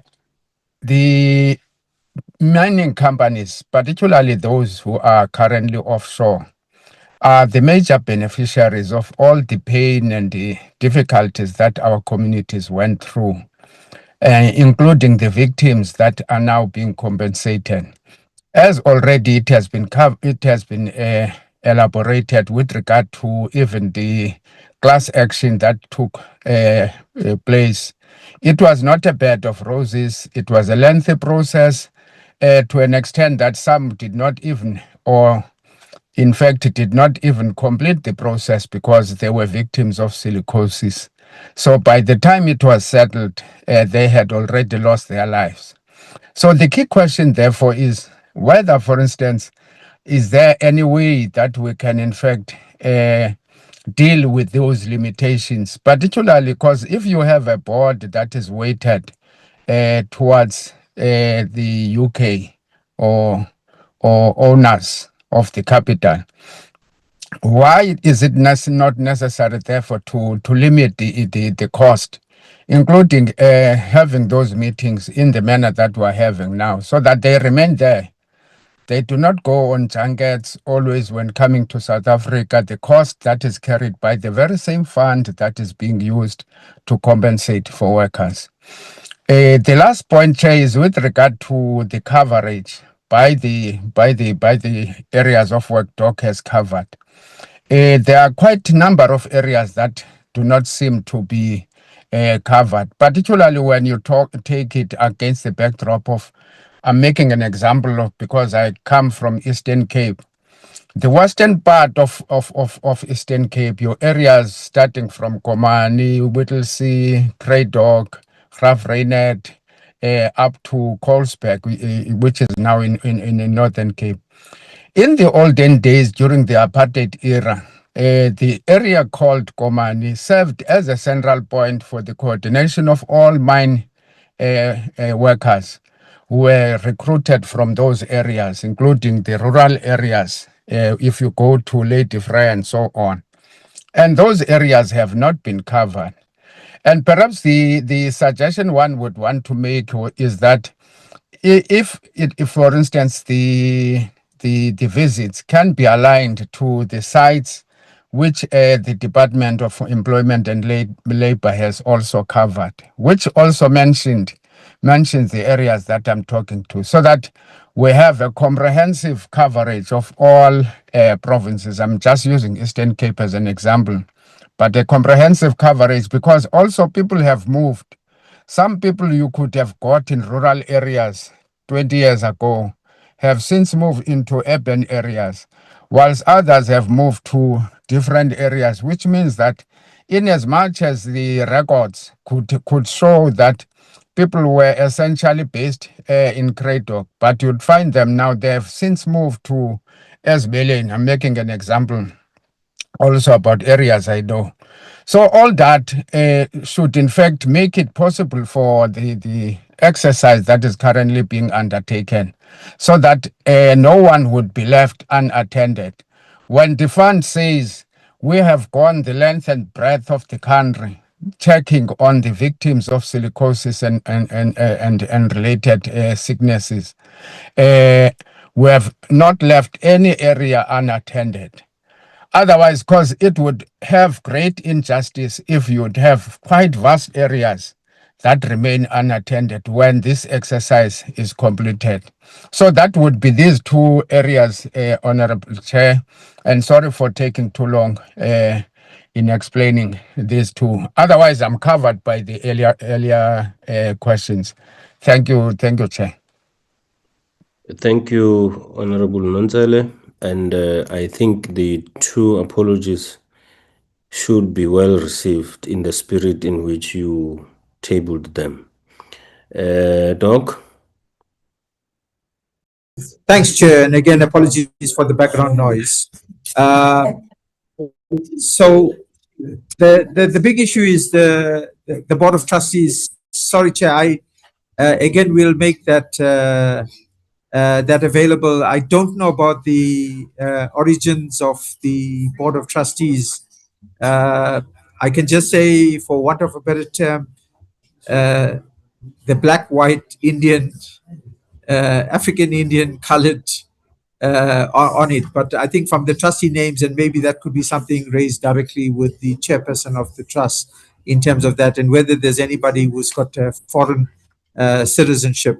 Again, just to reiterate, it's 3 mining companies that have representatives, 2 independent, 1 independent, and 2 from the claimant lawyers on behalf of the claimants, and then 1 from government, the Department of Health. So that issue around the origins of the persons, I think, would be one of the issues we'd raise directly with the chairperson, and we'll work through your office in terms of that letter and request. On the issue about, as far as I know, all of them are based in South Africa, and the meetings, if they're physical or virtual, people attend within South Africa. On the coverage of areas, Honorable Nonsel made a very important point. I didn't get into the district level support, but we do have a model for district level identification of claimants and services. And what I would do is we work with the Office of the Premier, who coordinates our activities and in the Eastern Cape. And MEC Fanta is leading the initiative on behalf of the Premier. And the Ex-Mine Workers Council, Jabu Taba, is also online.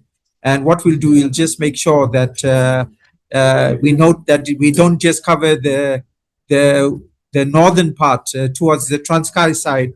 And we do note that Eastern Cape overall was a labor sending area. So we do have the data at district level. And again, I can put the numbers in terms of the inputs. Sorry, somebody's unmuted, Chair. So I think those were the 2 comments that, and then the people would have moved.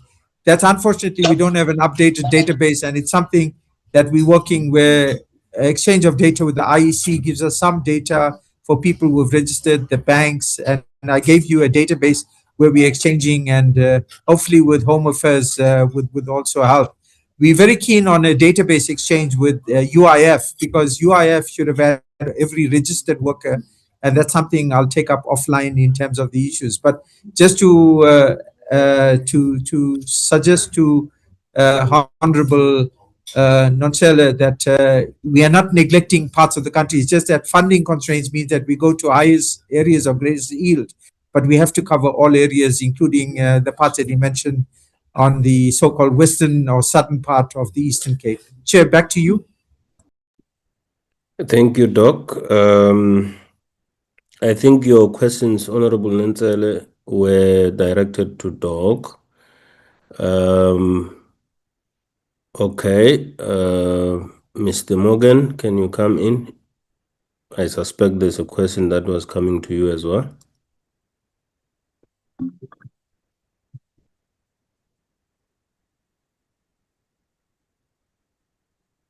Okay, the hand is down now.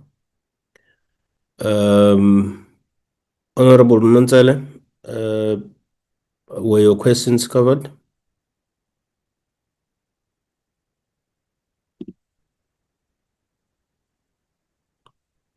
Honorable Nonsela. Thank you, Chair. Now, the questions have been covered, Chair, and perhaps with regard to the Board of Trustees, if that issue has been resolved, Chair, because it was a sore point at a time when this project was introduced, having people from abroad determining how the whole project should be undertaken. I think it would go a long way, even sending good message to our dear comrade who passed on. Who has seen pants on, who was coordinating in the initial instance, Dr. Jacobs. Thank you, Chair. Okay. Thank you. Honorable Baswan. Thank you, Chairperson. Chairperson, 90% of my questions has been covered by my team. I only have a few left. My first question is regarding the illegal mining and the Zamas. I don't know if it's part of this meeting, but if we can maybe ask for a full report on what is the implementation that's going to be done to stop illegal mining and Zamas, because 90% of the people that's being arrested is old miners that goes back to the mine sites, reopen, and then start selling points. This is a big problem in our country. It is damaging our underground facilities and also our structures in some areas, especially in Mpumalanga. We are really having constraint problems with zamazamas, and 90% of these zamazamas are previous miners. And then the payment rollout process, will there be dates attached? Will there be accountability? And when will we get the full reports on when the payments will start and the dates? And then also the rehabilitation of old mines. Is there proper ways to ensure that before a mine goes bankrupt, the rehabilitation money has been paid and put into value correctly? Because what we're starting to realize is a very, very dangerous pattern where rehabilitation money disappears. I don't know how or where it disappears to. And then also our DMR. Our DMR is not visible. I had the advantage of working with the Special Task Police team in Mpumalanga last year, closing a mine, but the collaboration with the DMR and the Special Task team was beyond a circus. There was absolutely no teamwork involved at all. If we can please have a look at structuring our DMR better. That is the only questions I submit. Thank you. Thank you, Honorable Basson. Can I make a suggestion to you, Honorable Basson? Which committee are you serving on? Employment and Labour, sir. Okay. May I make a suggestion that on a broad subject of zamazamas and how the department and the police are dealing with, we invite you when we get our quarterly report from the department to attend the meeting when your schedule permits, so that you get a comprehensive report. Thank you. I can see you are agreeing. Can we get the other questions responded to? I will start with Doc. Chair, there was one question directed to me, although indirectly we're affected by the Zambazamas because of the ex-mine worker program. The payments are ongoing, and it depends on our outreach activity, picking up ex-mine workers, lodging their claims.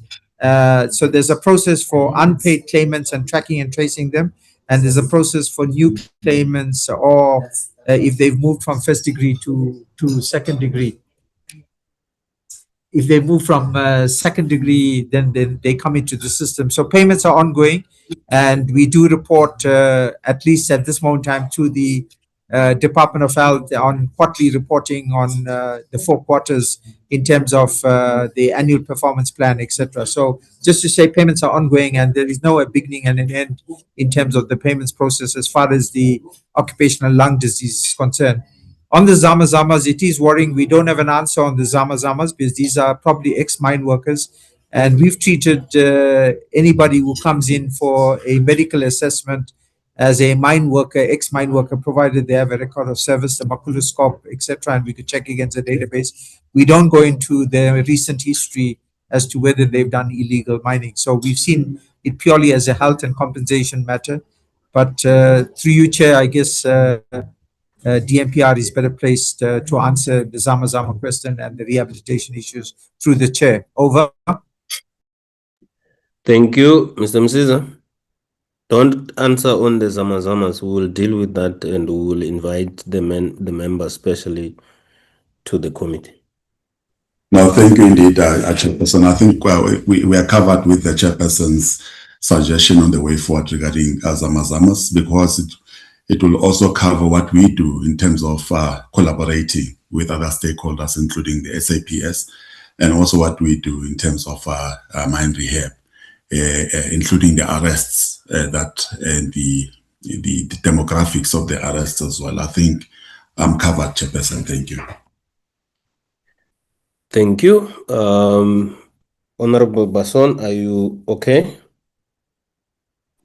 100%. So if I can just remind you to invite me to that meeting, I will be very, very grateful. Thank you. Noted. Thank you very much. Honorable Mbele.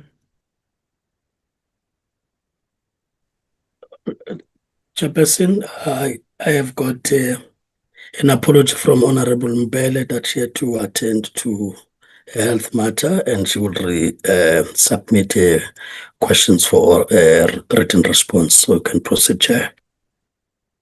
Okay. Thank you. So on my list, honorable members, I have Honorable Mfukeng and Honorable Mkwele who wrote their questions. After that, we are only left with Honorable Mani and Honorable Maneli. Can I read these questions so that we quickly put them aside and then we are left with Honorable Mani and Honorable Maneli? I'll put both from Honorable Mfukeng and Honorable Mukwele. So the first one says, and it's directed to health. Many former mine workers live far from healthcare facilities and face challenges accessing medical assessments required for the compensation claims. I would like to know what strategies are being implemented to expand access to medical examinations, increase outreach services, and ensure that vulnerable ex-miners are not excluded from the program due to geographical or financial barriers. 2, given that the project involves multiple departments and agencies, how effective has interdepartmental coordination been in practice? I would like to know what governance mechanisms are in place to ensure accountability, avoid duplication of efforts, and provide a seamless service to ex-mine workers and their dependents. From Honorable Mukwele, 1, is there a bilateral arrangement amongst the affected countries? If yes, what are those?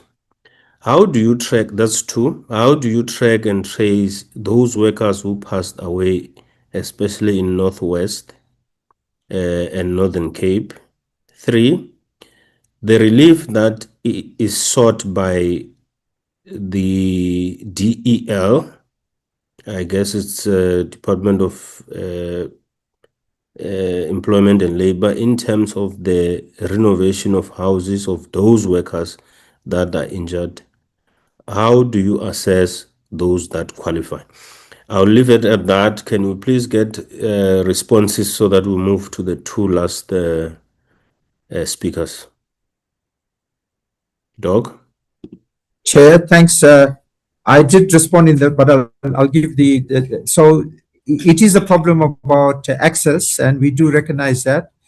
So we do have mobile services in place to extend access, but we can't reach all districts because of funding constraints. So that was part of a discussion around access to services for communities. The provinces see this as very much an unfunded mandate, and many of the district health facilities don't have lung function machines. So that's a rate limiting step. They've got chest x-rays, they've got other equipment, but they don't have a lung function machine. And we are in discussions about how to support probably the issue of lung function machines. We've tried to work through local government, and again, the Office of the Premier in the Eastern Cape, at the meeting they convened last week, 5 local government district municipal officials were present. And we are trying other ways to extend, particularly lodgement services, and it's just a difficulty with the benefit medical examination services. So it is something that we haven't yet fully resolved, and it's even worse in the neighboring countries.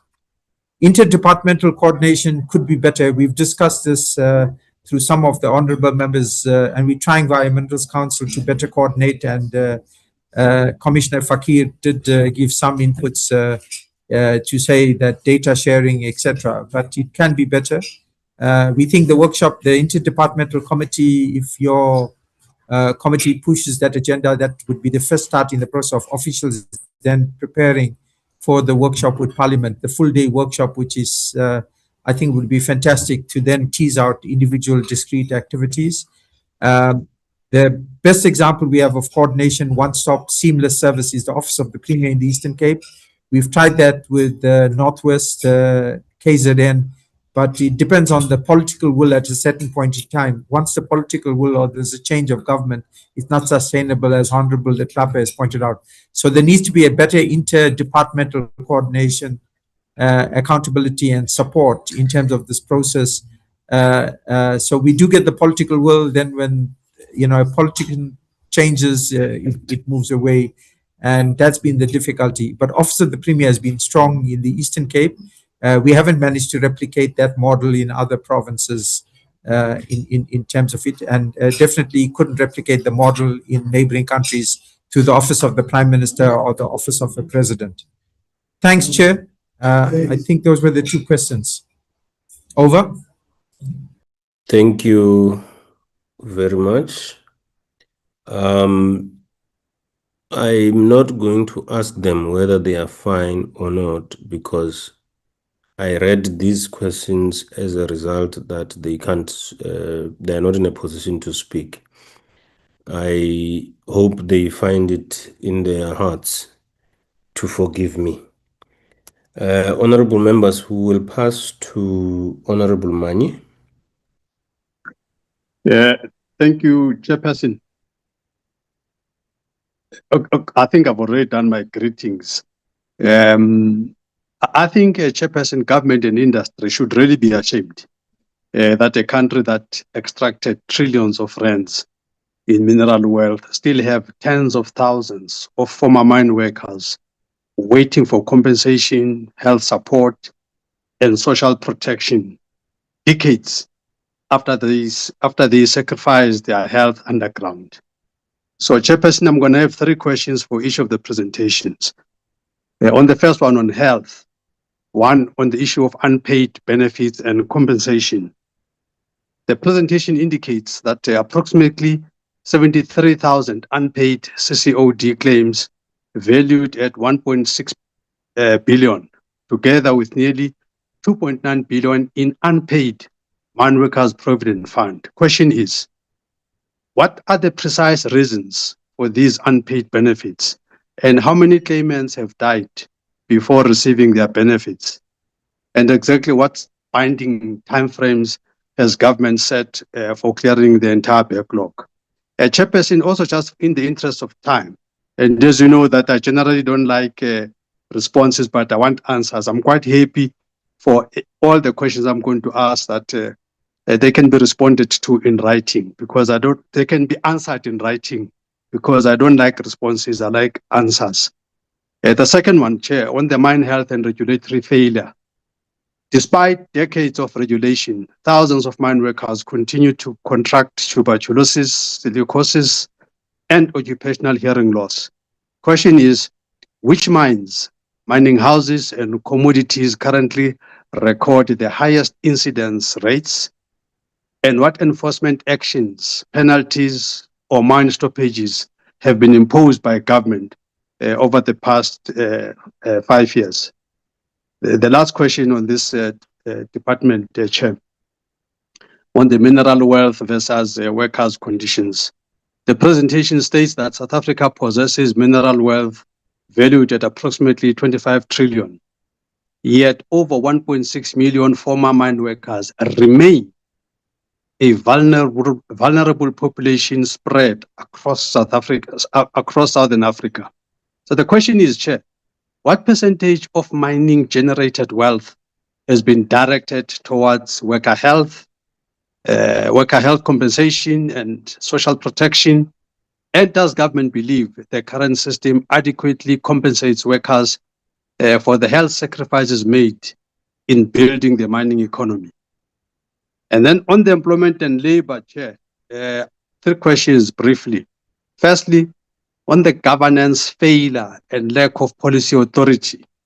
The question is, given that the department admits that ex-mine worker program has operated since 2008 without a dedicated budget, without dedicated staff, without legislative backing, without inclusion in the APP or AOP, and merely on the basis of a ministerial submission signed in 2014. The question is, how does the minister justify continued expenditure of public resources on a program that has no approved institutional framework?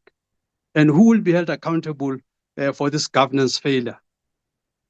Second one, Chair, in terms of the fraud, corruption, and financial exposure.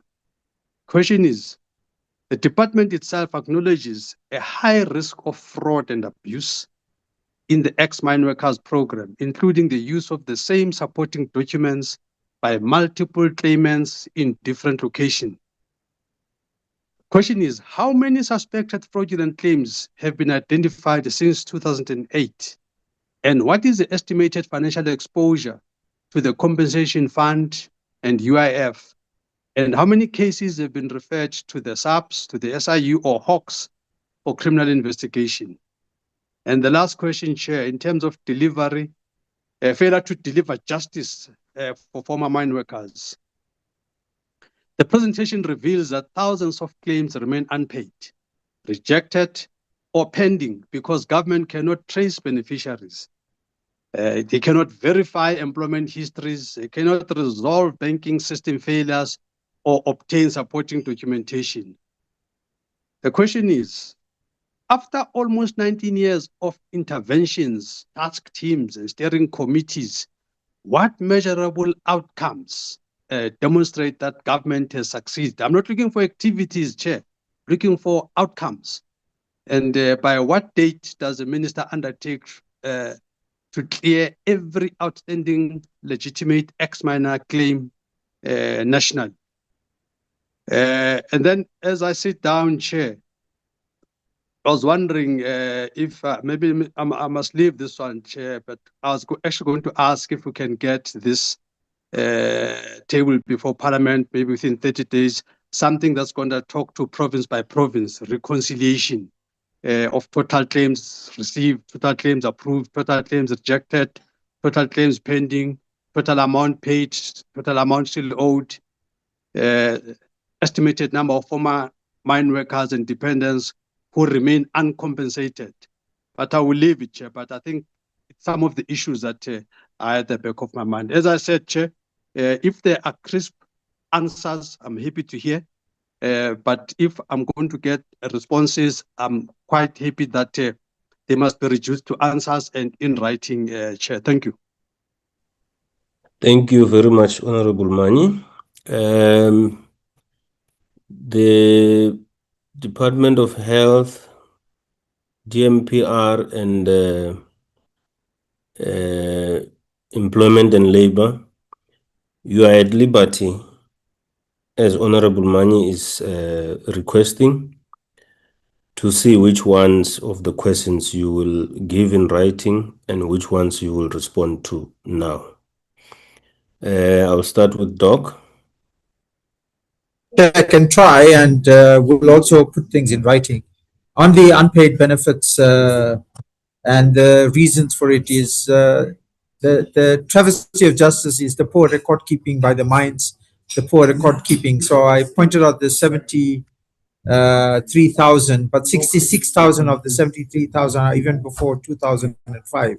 So it's a major issue to get the records. And then, you know, we pointed out there are clinical records outstanding, there's TB records outstanding, the Bota Sikau building burns down, which had records of the Eastern Cape, mainly the Transkei part. So these are difficulties face us, and then many of the documentation is related to the maculoscope, passbooks, etc. For deceased claimants, master of the High Court, marriage certificates, because you have to have the legitimate structures, and for many of our people, these are not present. So we'll put that down formally in terms of the reasons, in terms of the issues. In terms of the backlog, I started off as the commissioner in 2012 And I'm sorry to say that we haven't yet cracked. We've tried to improve the efficiencies, the services, the outreach activities, but we cannot crack this issue, and it's going to need a mammoth task of what we call the last mile. And that's why I'm looking forward to this workshop in Parliament, which might give us some ideas from the different officials, and then a concerted effort with funding, social mobilization through the Ex-Mine Workers Council, a similar proposal to the Office of the Premier in the Eastern Cape, to the other provinces and neighboring countries to take that forward. So I unfortunately can't give a backlog in time. We do put into our APP and strat plan the numbers reached, targets for benefit medical examinations, targets for certifications, targets for payments, but it doesn't answer Honorable Mania's point. When do we clear this? And it's going to need a mammoth task. I've gone at it now for 2 decades and can't get to the bottom of the process. So that's the unpaid claimants, and it will need also the joint activities between social protection funds, unemployment insurance funds, etc., because we have to bring together like we did with the Office of the Premier. Regulatory failures, I think it's to the Department of Mineral and Petroleum Resources. I think the comment on mineral wealth, and I have personal views on it. I think we have failed the nation in terms of, and that's why I pointed out the consequences. When we show these slides abroad, they can't believe that mining jurisdictions like Australia, Canada, Brazil, which also has similar mining concerns, while there might be technology advanced, but they don't have these numbers of workers with these levels of diseases. And I think it's an indictment on our regulatory process as well as our economic processes that we didn't see the wood for the trees in terms of the original model of black workers in general, African workers in particular, having to take out the ore, but at the same time suffer the diseases. So I think, that's a slightly issue. It's beyond my pay grade in terms of how mineral wealth gets sorted out, how the economic investments are made. One of the issues is the social and labor plans. We've argued extensively that the social and labor plans should not just cover mining and peri-mining communities, but should cover labor sending areas, because the bulk of our people are still migrant workers, and they should be also involved in social labor plans. I think the Office of the Premier is going to convene such a meeting, given that the Eastern Cape is such a large labor reservoir still for mining. Fraud and corruption, we are tackling it. We'll be quite able to give a framework in terms of our fraud prevention strategies, as well as the numbers and those reported to SAPS and the Hawks. And I did give the example of one cow from Limpopo who was charged, sentenced in the Palm Reach Magistrates Court. Province by province, we'll make that table available in terms of the numbers, in terms of my fund, in terms of benefit medical examinations due, the different structures you wanted, we can make that available within 2 weeks. Thanks, Chair. Back to you in terms of my input. Over. Thank you, Doc. Employment and labor. Thank you, Chairperson. I believe the honourable member was looking at the slides from UIF. So UIF, please, if they can respond there on those claims, etc., and the terms of reference. Mr. Ramatsetse or the UIF Commissioner, thank you. Okay, Chair, I think we will respond in writing to all the questions that refer to UIF. Thank you. Okay, thank you. Honorable Mani, can you please send those questions to Ms. Boss, as we may not have captured them comprehensively, and then you will get the responses in writing. Is that a fair closing? Yeah, and it is, Chair, and I must appreciate the answers by the doctor there. I think he did well. Thank you. But I'll send the lot to Ms. Boss. Okay, not a lot. The ones that you spoke about here, hopefully. No, I'm saying the lot, Chair, not a lot. Okay. Okay. Thank you. Honorable Maneli. No, thank you, Chair. Greetings to you and all members and participants on the platform. Let me also just raise a few points because almost all my questions are covered and make the few statements I thought I should make so that as you take into account your summary, you'd also look at that, having appreciated the invite from the Portfolio Committee that you invited us to for purposes of these presentations. Maybe just to make the point with regard to parliamentary constituency offices or ensuring that members of parliament are able to take this information to the constituencies. How do we get to that, including that training in that score on a practical basis so that from the meeting we can take that forward, including whether from the way things are coordinated, where as part of the advocacy that gets to be done when that assistance is needed by PCOs, what is the sense of availability? So I'm raising this, Chair, just to build on the point made by Honorable Nonsele of people moving around, but he was more specific on making a point about the Eastern Cape.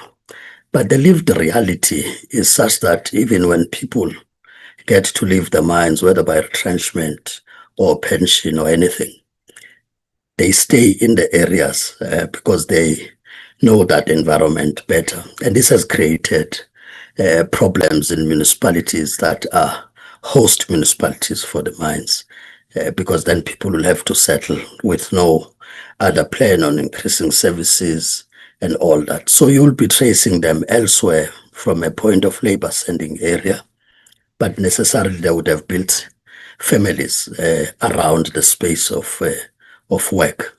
So I think that's why it's important to also utilize PCOs, but also give them the support in that regard.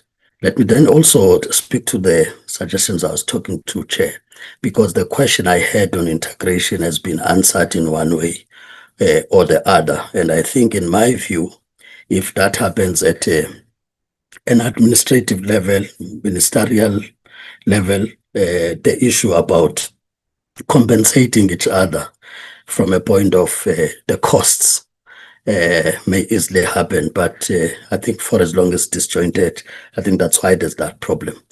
Because when I'll take employment and labor, you'll see a number of advocacy programs that are budgeted for. And surely if this would have been built into that, it would be easy to use what is available to try and reach more on the ground. So I'm talking to both the ministerial as well as the administration.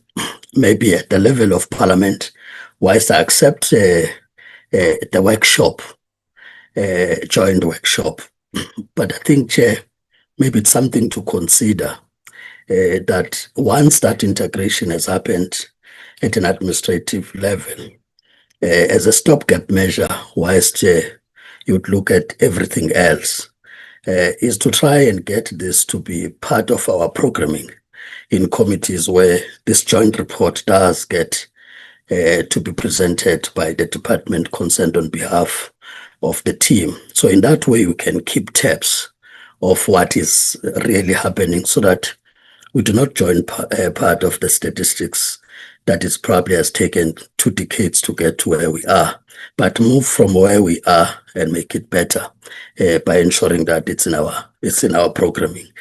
Then that talks also to joint way of looking at the oversight. And I want to suggest, Chair, that as you look at it, given that joint committees, as I said, may be a bit difficult, maybe something to mandate the chairs to look at, that they are able to look at it as a team, or at least a person designated by the chairperson, so that we can follow this up in our individual committees. And at the time we have a joint, at least we'll be reporting also progress that we're making. I thought, Chair, I should just make those few, given the time. I would leave the other points. I can take them elsewhere. Thank you. Thank you very much, Honorable Maneli. And my understanding was that you were covered on questions. You were making suggestions. Am I correct? Yes, except for the ones that relates to the PCO, but even that one, if we can get it on the side chair, I'll still be fine. Thank you. Okay, thank you very much. I think in the interest of time, let's take this opportunity to thank the three departments for the comprehensive presentations on the ex-mine workers intervention project. And really, today's engagement has been informative, not only for the committee, but also for the broader South African public, as these proceedings are broadcast and accessible through various platforms, including YouTube. So I have no doubt that people have been following our discussion here. And I want to propose a way forward and propose the following in summary. One, that we welcome the suggestion by Dr. Berry on the offer to involve the committee and committee staff in the tracing and tracking process, including PCOs. We want to request that your office engage with the committee secretariat, and that will be Ms. Boss, during the coming weeks to facilitate training and explore the modalities of granting access to the system. That's one. Two, during the future committee oversights of the three independent committees, constituency engagement and public hearings when we're out there, committees must or should provide advance notice to the departments so that their outreach teams can participate and assist ex-mine workers, beneficiaries, and community members who may require support or information regarding compensation and related services. And obviously, the chairpersons there must guard that whatever the public hearing and oversight is all about, it doesn't change. This does not change the agenda to be about ex-mine workers tracing and tracking. It's still you focus on what you are there for, but this additional service can be offered to our people out there. And given the importance of this matter, I also want to propose that the committees convene joint quarterly engagements with all relevant departments and stakeholders, and that the next meeting should focus specifically on legislative gaps, coordination challenges, and administrative bottlenecks, with a view of identifying areas where Parliament can assist in fast-tracking interventions and improving service delivery to ex-mine workers and their families. This will go a long way in answering the questions that or the concerns that have been raised by many, notably by Dr. Leklape. And the fourth one, that committees should have engagement with the various trusts, not just Tsiamo or Tsiamiso, with the various trusts from Tsiamiso, Kubega or Kubega Trust, Kgalagadi Relief Trust, and the Asbestos Relief Trust, so that we are not seen to be targeting a trust. What we want to know about one trust we must have the appetite to know about the other. We appreciate the work that has been undertaken thus far and look forward to continued collaboration in ensuring that our former mine workers and their beneficiaries receive the support and benefits to which they are entitled. Honorable members, ordinarily I would allow the three principals, the deputy ministers, to close off, but in the interest of time, I know people are running off to the house. Others must log off this meeting and log into the plenary. They will have to forgive me that we will not have the closing remarks, considering that it's three of them. My apologies in that regard. Honorable members, with these proposals, can I take it that we're agreeing, or anyone wants to make addition? Can these proposals take us forward? I see others are agreeing. It will be easy to hear who is not agreeing, because that is the point we must deal with. I'm going 3, 2, 1. I'll take that. I'll take it that the proposals were agreed. And again, let me thank you very much. And the meeting. Okay, Ms. Boss, are there any announcements? No, Chair. Thank you. The meeting stands adjourned. Thank you very much for attending, and have a very good afternoon. Long live the chair. Thank you, Chair. Thanks, Chair. Bye. Thank you, Chair.